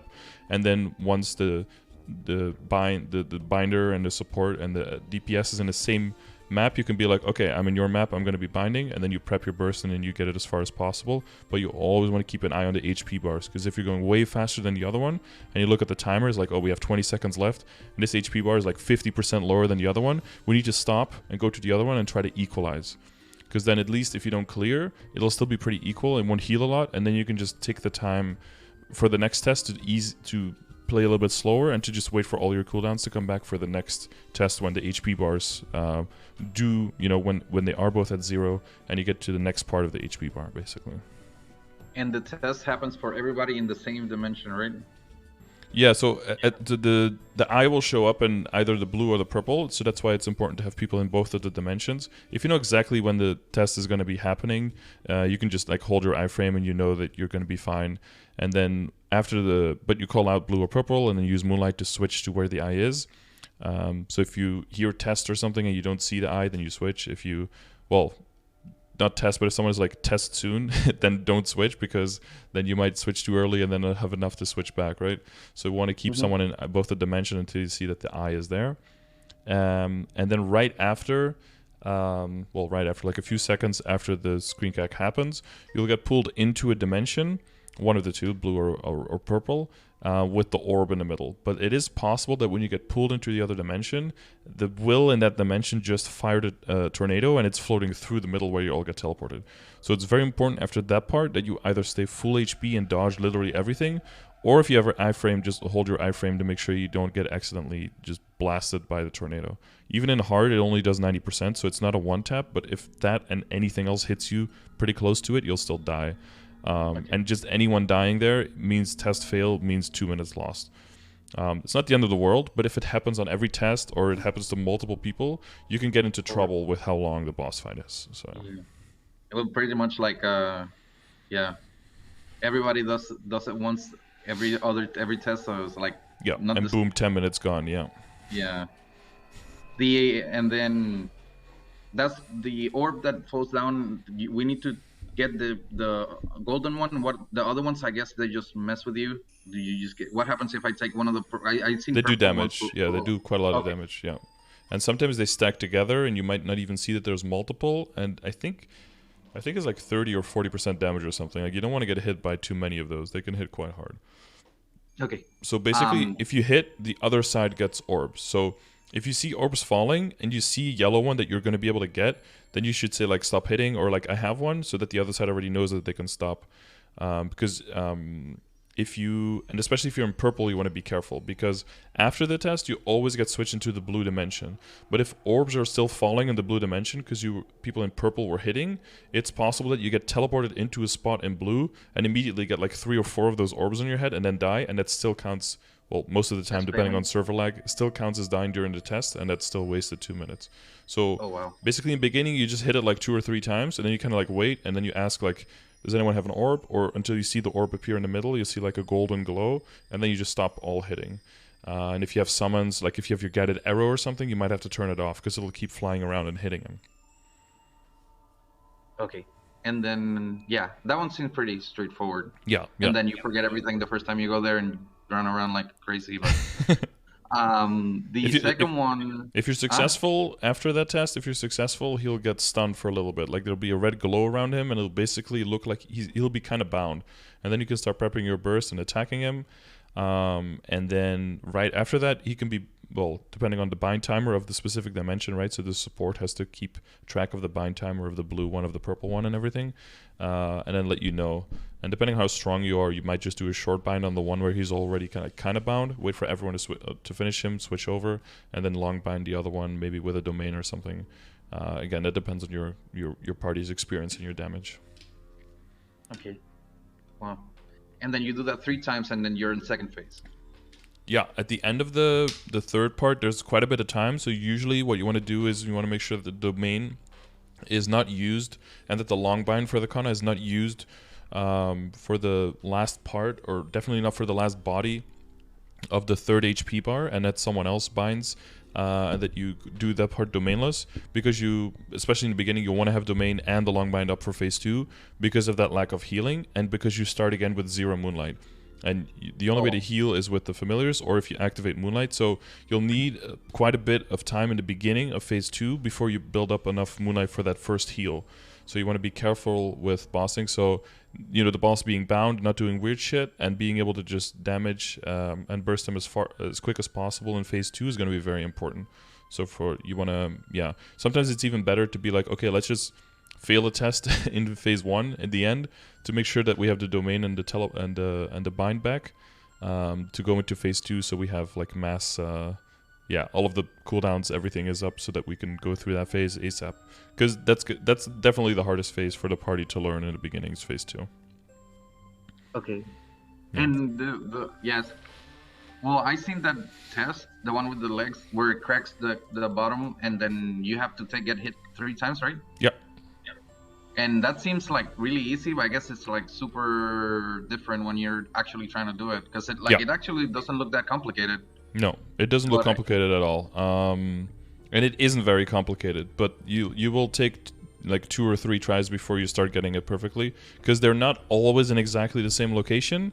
Sometimes a web can spawn right before the test, so ideally what you want to do is keep an eye out for the HP bar. If he hasn't done a web in a bit, you hold damage, and then you wait until the web is gone, and then you kill him so that he doesn't spawn a web like right before the test, because it's very safe to just stay in the left corner during no crack, right? So you just don't get hit at all. But if there's a web in between and people already like hide in the corner, then you know, a lot of classes get stuck because they don't have an iframe or something to get through the web, and then you die, and again someone dies during the test fails, wait another 2 minutes from then until you can have the next test. So yeah. Okay. And if the web happens on the bottom, like you said, during the test, that's nothing you can soak. Like somebody can just walk in with an iframe and soak it, right? That stays there. But soak what? The web you're saying is the one that shows up on the bottom, right? On the mirror. Oh yeah, no, you can soak it. Yeah, it's just a summon duration. Like for a certain time, it'll be there. So like, I think a battle mage can probably put like a barrier on it. Shadowers can put poison mist, whatever it's called. I always forget the name. Yeah. On top of it, so you can take like 1 hit when you flash jump through it. Smoke screen. Yeah, thank you. And again, if you do get hit when you're not supposed to get hit, or the other way around, it's not a one shot.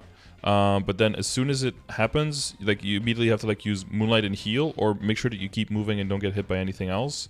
The main thing is that you need to have knockback resistance. I don't know for you if that's a problem, but because if you get hit, you also get moved backwards in the opposite direction of where you're trying to go, and that might make it so that you miss the next one, and then that will be your second hit, and then that will kill you. So you have to make sure. Is the Mihal enough? Yeah, Mihal is enough. Yeah, that's easier now because of 100% uptime, right? But before, when it didn't have 100%, you'd have to like save it for the test to make sure. Just put it on the pet. Yeah, you're my favorite pet. Just give that one. Make sure that one's fed. Yeah. Get the feed. Yeah. Double check pet food. Yeah. Yeah, because like I didn't use it before, and after I used it now, it's like I'm never ever gonna take this link off. Yeah. Might as well just Yeah. Did you see in KMS they're changing it for everyone to have 100% knockback resistance at all times? They're really? Putting it. Yeah, they're putting it in the game, and they're changing the Mihal link skill. Oh wow. That kind of takes away a little bit from the game, I think. It was. Yeah, what I wanted It's is cool, but at the same time, it's yeah. kind of cool that there are differences there, right? Yeah, I agree. What I like though is what I would like is if the amount that you get hit back is proportionate to how much damage you took. Like if you take 1% of your HP, you only take like a little bump. But if you take, you know, get hit for like 40%, that you take like a big hit like now, I think that would be cool. But the fact that if you take 1 damage, you get knocked back into like another dimension, and it's like, bro, I have 80,000 HP. How is this even like, that shouldn't hurt me this much, right? I would do it either like that or by class, right? If you're a paladin, you never get, you don't move. But if you're a Kana, you just get you just flung. Because like always. It would be cool for tanky classes to not move or move like very little when they get like, but they kind of like set apart the classes a little bit more, you know, so that they can have more distinct differences, more than they have now. But I think they just took into account how fucking annoying it is to get knocked back, like, for anyone ever. So yeah, it's kind of probably one of those things that was used to be in the game, but that's no longer kind of necessary and just a bit annoying now. We're past that, I get that. Yeah, it'd be like removing all damage reflect from the game as well, because that's just so silly. Like dying to a pink bean statue when it doesn't even have the animation done yet, or the indicator that it's DR, but you already died to it, and then after you're dead, DR shows up for like 1 second and disappears. You're like, oh, thanks, thanks for the indicator, bro. Really helpful. Yeah. You see it before your friend. No, stop, and then he dies. Yeah. Yeah. Like, oh, too late. I tried. Yeah. But yeah, the only 2 things that happen during the phase 2 that you need to kind of like, they're really mess with you, is like the spider that he shoots to one side and the web right on the floor, on the other side of the floor, and then he's throwing just like little balls and legs all the time. What exactly happens if you don't soak the legs? The whenever it's knockback. cracked? The knockback and reverse is also pretty annoying.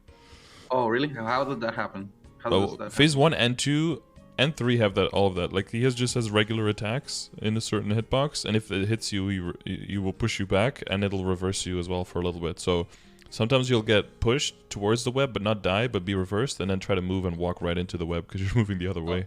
So if you get pushed back near a web, it's best to just not do anything for like a little bit until you see the reverse go away. He turns into a spider and kind of like hits you with the leg?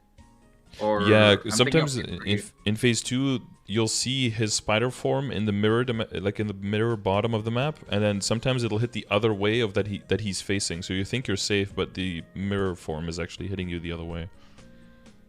Oh well. For phase 3 and phase 1, it's more straightforward. He always like it attacks the direction that he's facing, so you just jump behind him and you're always safe basically. So you kind of just like jump around him, which as a Kain you're probably pretty used to, right? But phase 2, it's a little bit more annoying. So you just want to stay. It's like HMAG in a way. You want to stay close to him, and you just want to stay in the middle. So that if you get pushed back, you don't get pushed back all the way into the webs. If you jump, you might get thrown all the way to the corner of the map. If you get thrown very far, the hit stun of the push skill itself will usually let you fly through the webs and not get hit. But if you get hit in an awkward angle, you might slide right on top of the web and then just still get hit at the end there before you can move, and then still die. So it's like, you know. Okay. Yeah. And then if you get hit by the leg, or don't get hit by the leg when you should, you basically take 90% damage. And then, you know, if you don't have knockback resistance, you get knocked back. But otherwise, you just keep going. You just move to the next one. You know, get hit once, it's no big deal. You just keep moving and move to the next one. Getting hit twice is the killer. Or, you know, for you could probably pop your iframe. Wait for that like 3-leg test to be done. Moonlight, heal, go back to the corner. If it's crack, move back. If it's no crack, stay in the corner. So if it's cracked, there's no need to absorb the heat, the hits. It's just basically trying to kill me, right? It's not gonna break the dimension and I'm gonna die, or like my teammate's gonna die. It's affecting only me, right? If I don't soak off my side of the test, I don't want to kill other people. That's why I'm like trying to. No, so if there is crack, you need to get hit. If there is a leg hit and you're not getting hit by it, when there's crack, you will take damage during the time. But like not. But nobody else, right? No, nobody else. But if you die, then you fail the test, so you waste everyone 2 minutes. Yeah, unless you have a Mihail who has some kind of shield or something that soaks up some of your damage, I guess. which Okay. I had a Mihal in my old runs as a Demon Avenger, so I would take hits that wouldn't be very dangerous for me, but they would one-shot my Mihal party member because he would take the true damage of my HP hits, so yeah, just kill him. Yeah. But he Don't was do trying that, to do it to save our Night Lord, who was having a little bit of trouble with the test, but then if I got hit by something that wasn't very dangerous to me, then I would still kill the Mihal, yeah. Yeah, he's role-playing to the nth degree. I'll save you! And, Yeah, and he saved the other guy, but then I killed him, so yeah, it was a bad cycle of cycle of events. Yeah, that party didn't last forever. It was a bit frustrating. Yeah. Understandably. Wow. And then on the third phase, I can tell one of them, the stay one is really noticeable when he like lunges back and then tries to, that one's really noticeable. The other one, you just flash jump, right? You just, whenever he goes to the roof, you just flash jump and then you're that's okay. the safest, yeah. So not too early. If you think you're too early, just flash jump again, just to be safe. Okay, yeah, just keep just keep jumping until you see the leg miss. But yeah, sometimes there's delayed hits or something because of ping. So if you have like a really bad run, sometimes you just get hit by everything. You can't really dodge it, so you just, you can just whatever. But the more you do it, the less you will die. Like, you won't die at all in phase 1. You might die a few times in phase 2, but that'll be less and less as well, as long as your positioning is good.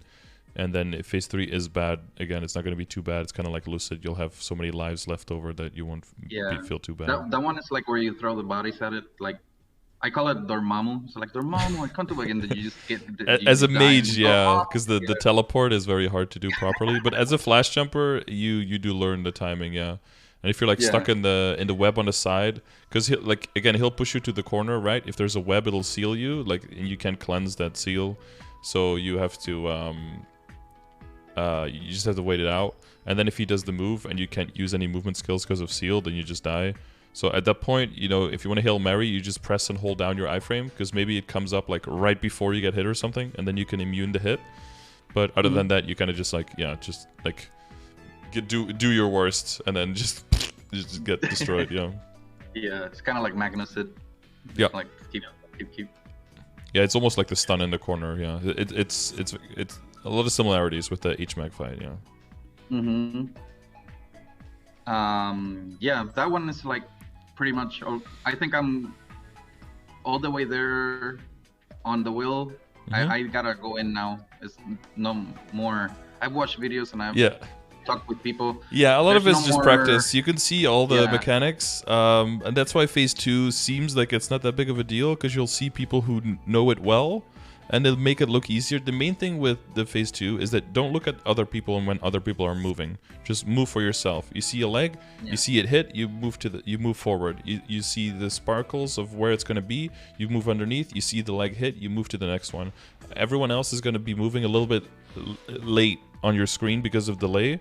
But you just have to trust that everyone is doing their best and everyone is doing it for their own timing. Because that's the main thing that kind of like fucks you up in the beginning, is that you're looking like, oh, you want to move, and then like, oh, no one else is moving, maybe I'm fucking up.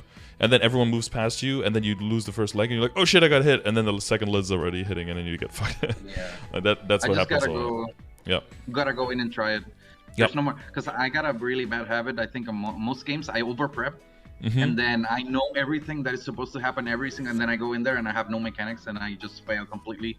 So I just gotta start practicing. I have where's this is the phase 2. This one is wait, is this one muted? You can maybe try this one if you want to have a little bit more practice before you go in. Oh, it's still loading. Loading. Oh, loading extensions. Toggle. I think there's another one that someone put on Reddit recently. No, it was on KMS, I think. Where you can try the test. You can be your character. You see the crack, and then you can move to where the legs are. Boom, see the leg fire, move to the next one. It's like slowed down and everything, and it's not perfect. But you can use it to see roughly where the patterns are and where you want to stand. Okay. And this crack is actually harder to see than in game, so if you can see it here, then you'll definitely see it in game. And Will doesn't do anything to you? When Not during this test, no. He's like, Oh, and you can't hit him either. You just walk through him basically. No, if he was doing things as well during this, then the test would be very hard. Yeah. If he can like knock you around, you have to Yeah, and then that's the red thing where it kind of looks like he's bound for a little bit, right? So he can't do anything for a little bit. So yeah. So these are the webs, right? And that's where they always spawn. Like that's their location, and they always spawn on both sides. Yeah. Okay. And then he throws the spider, and that's the thing that you need to like worry about for the bottom part, right? Like the, I guess, mirror, because every face has a mirror. One is mirror dimensions, then the other one's like the floor is mirrored with you, and then the other one, I'm not sure if it has a mirror in it. The other one, I guess the last one technically doesn't have a mirror. He just fully turns into the spider in the last phase. Yeah.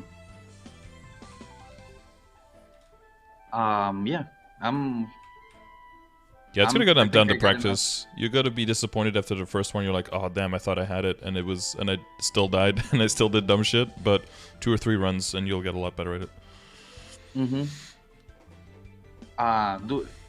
Do you have to?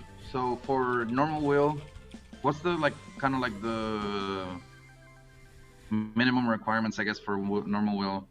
Is it like, because people don't go into normal will until they're doing hard lucid? Typically, yeah, like 1140 arcane power and level 245, and not being super weak is basically like you're there. You're like, you definitely met the requirements. So even if I can't do hard lucid, I probably can go into wills now and start doing it and all that. Yeah, you can start practicing. You can definitely get through phase 1. It might not be super fast, but with a party you can get through phase 1, and you just need to practice phase 2 a bunch. And then once your party moves into hard lucid, you probably if the other people have already started practicing normal will and feel confident, you can also go into hard will immediately. But if they need more practice, you can just do hard will a little bit more, freshen up a bit until everyone feels very confident about normal will and it's very simple, and then move into hard will. Okay.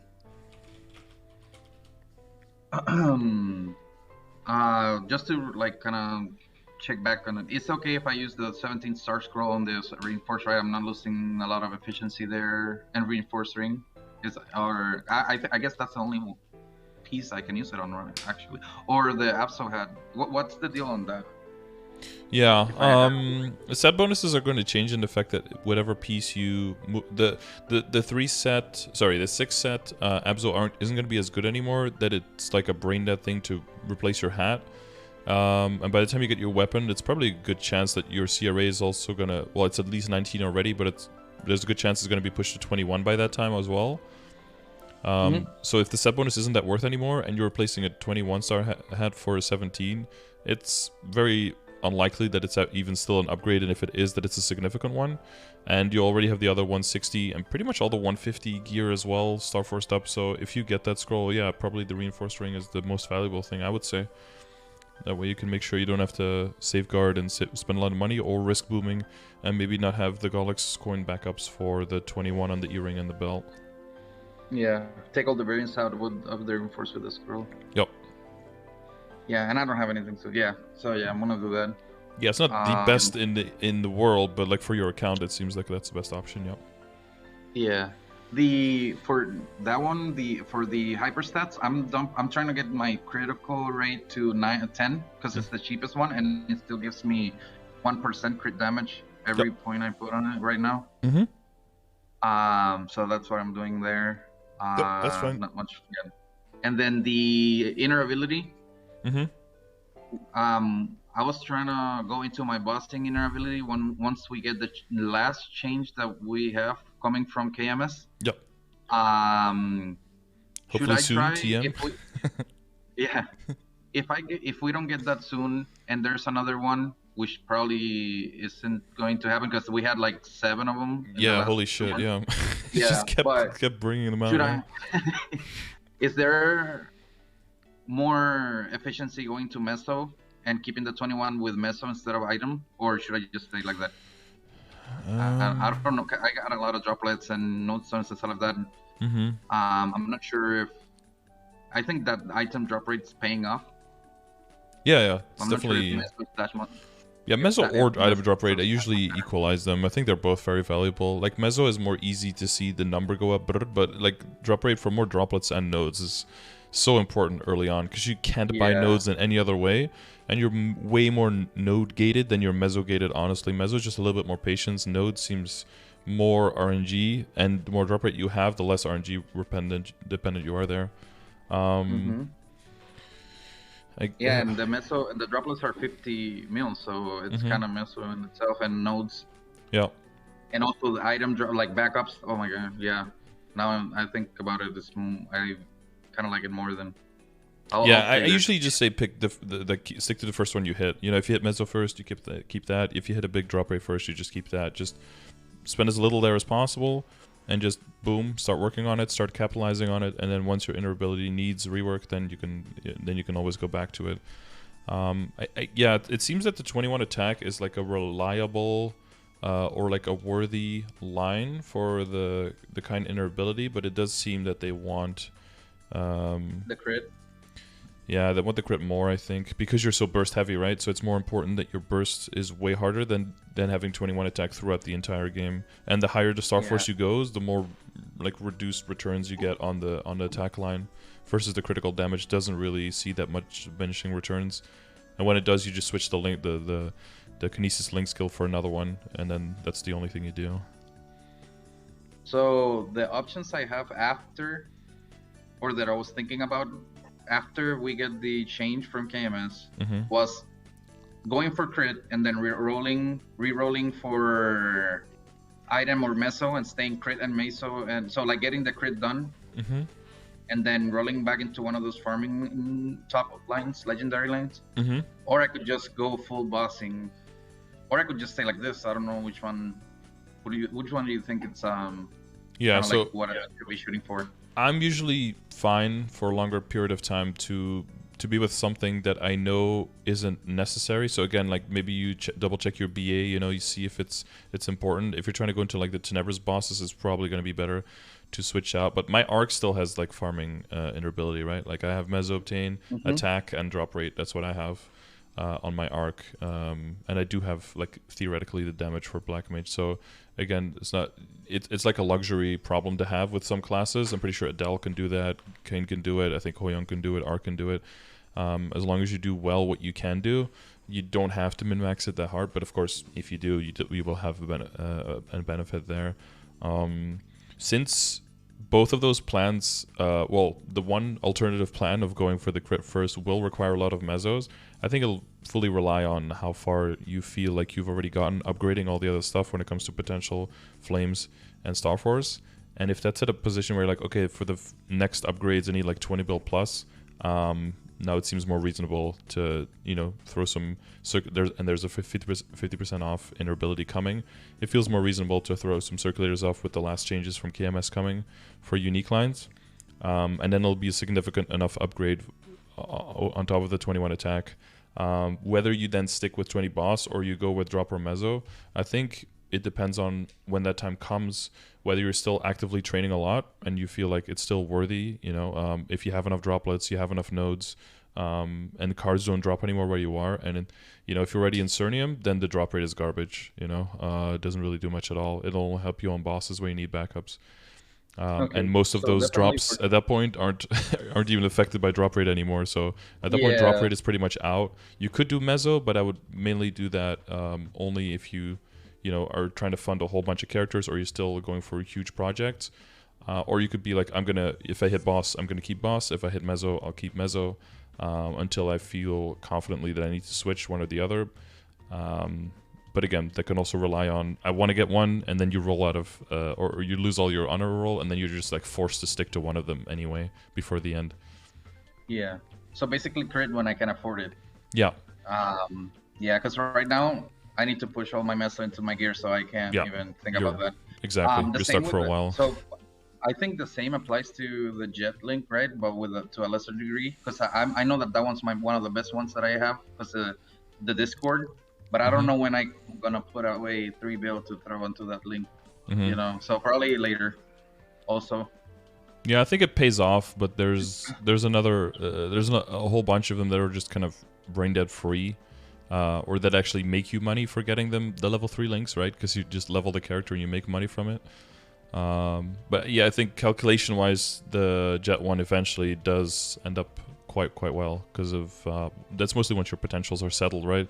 All of the multipliers, getting the high stat plus the weapon attack adds a lot of value.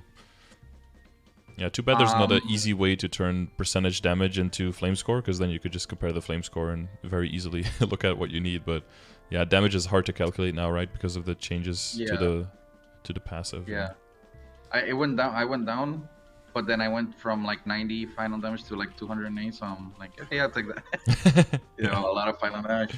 Yep, and now you have 208. I had a question actually. Now that I say that, I had a question for. So the final damage that we had was, I think it was, I had a 55, and then, or 60, and then it got 5% more on top of that. Since that's the last multiplier, that was like a overall like an 8% final damage increase, right? Overall to all my whole account, because it went from 60 to 65. That's like 8% of the, or something like that, of the line. Is that how it works? Because it was added to a line that was already there, but it's the last one that you use to multiply your, right? Kind of like ID, where if you add, if you take away, if you're at 70%, but you add 7%, it's not 7%, it's actually 10% of your, right? It works the same way with final damage, no? No, so ID is multiplicative, but works towards a limit, right? So there's a max of 100%, so you get the percentages of how much you're missing. Final damage always multiplies everything that's already there. So if you have 200% and you add 10%, then you don't go to 210%. But so it kind of works. It works the same way as ID, but not really, because you just take. Well, I know that they don't pile up. But that one is specific, in particular, the one that was when you leveled, I went from, when I got to 250, it was added to a line that already existed. That one was added to a line that was already there, right? Yeah, so you'd have to take out your existing line first, and then go down by whatever it would go if it was completely gone, and then replace it by the new one, yeah. It would be really hard to say, like, oh, I go from 50 to 60. To just look at the current number, what you'd have to do is you'd have to like multiplicatively take the 50 out and then replace it by the 60. That would be easier to calculate what the change would be. Then, I mean, I mean, you could probably do that in your head, but that's a little bit advanced. I think it's faster to just do it in two steps. Yeah. Because I was gonna ask you the same thing about with damage and boss damage, right? Let's say all together you add it up and you have 300, and then you add 30, so that would be 10% final damage increase if it's within that, because like it's 10% of the 300, right? So kind of that's kind of how it works, right? Yeah, that's kind of how it works. Yeah. Okay. Because that is a blob. That's like, well, kind of, but one extra step. So it's not technically correct, because there is a base of 100% damage in the calculation. So like if you have nothing, you still have 100% of your damage.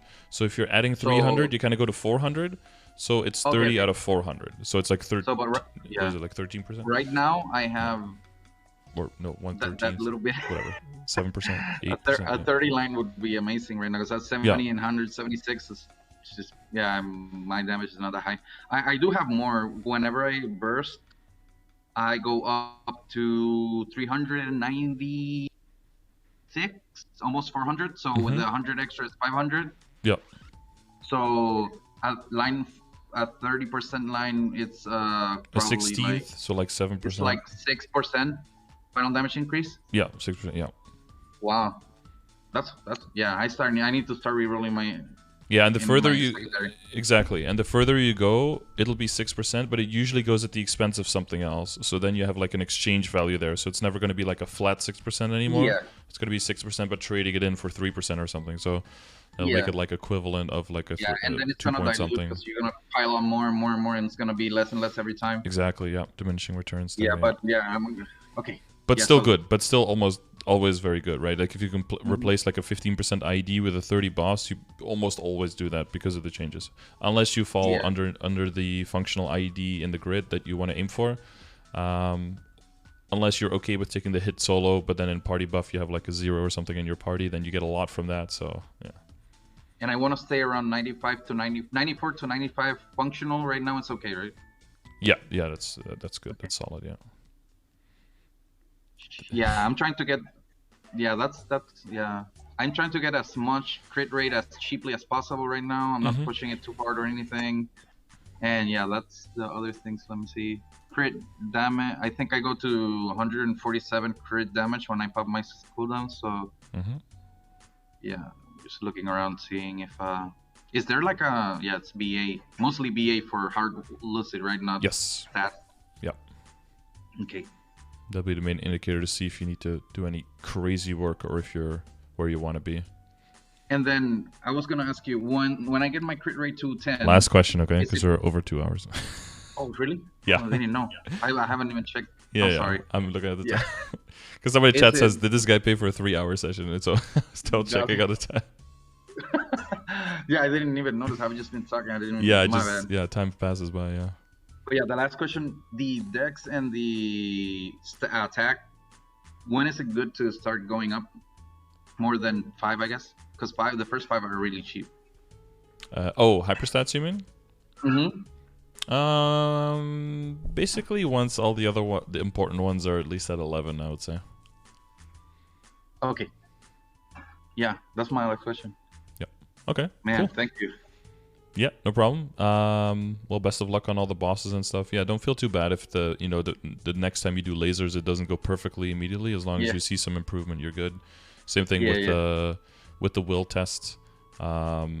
Yeah, it's fine if the first few ones don't go perfectly, or you might do one test completely perfectly, and then the next one you fuck up.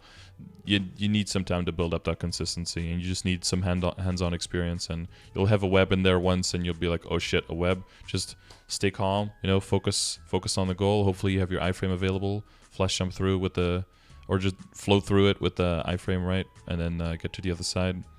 And as long as everyone else is doing perfectly and you're the only one failing, other than that, then you're still good. But once you feel that everyone is better at it than you, then maybe reach out a little bit. Maybe another Kain can give you some pointers on how to not get knocked back too far, how to dodge better the reverse, right? Because the reverse is very annoying. That's it. You're okay with doing these repeat sessions, right? And all that? Yeah, for sure. If you feel like there's enough to to go over, and there's enough for you to get out of it, plus a combination of supporting the stream and everything, I appreciate that. Yeah, no problem. Then probably see you at like 260 or something like that, Yeah. All right. Good luck. All right. See you. All right. Bye. Cool. Exactly 1 hour and a half. Yeah. No, I was looking at the time and I was like, okay, it's a little bit over. It's a little bit over. It's a little bit over. Okay, it's 2 hours. But at least now your totem is gone. All right, guys. Hopefully you made good gains on your totem. Hopefully I had a good time listening to the stream. I wrote down a few things, so I think I'll see if I can add them as timestamps, because people ask for that. But I noticed that when I'm writing down things for timestamps, my brain just does not multitask at all. So I had to let him explain a little bit further what we were doing, because my brain can't keep up. But hopefully all of his questions were answered. I think they all were, and hopefully you guys heard a few things that will clarify some questions that you might have had. So thank you for watching for that reason, and hopefully it was informational. Make sure you use the channel for the commands with information that we didn't go over very much here, because this was a repeat session, so a lot of the more basic stuff we already covered in the last one. And make sure to leave a comment if you would like to win one of these sessions. I'll be drawing the winners for December now, because I hadn't done that yet, so that's one of the things I have to cross off my list. That's one of the things that's still looming over my head, because already the 9th of January. I gave enough time for you guys to comment on all the December sessions, okay? So look forward to your YouTube comments to see if I am commenting on you that you won. Other than that, if you want one of these paid sessions, make sure you check the description of the video, and I'll see you on the next one. Bye-bye. Bye, YouTube.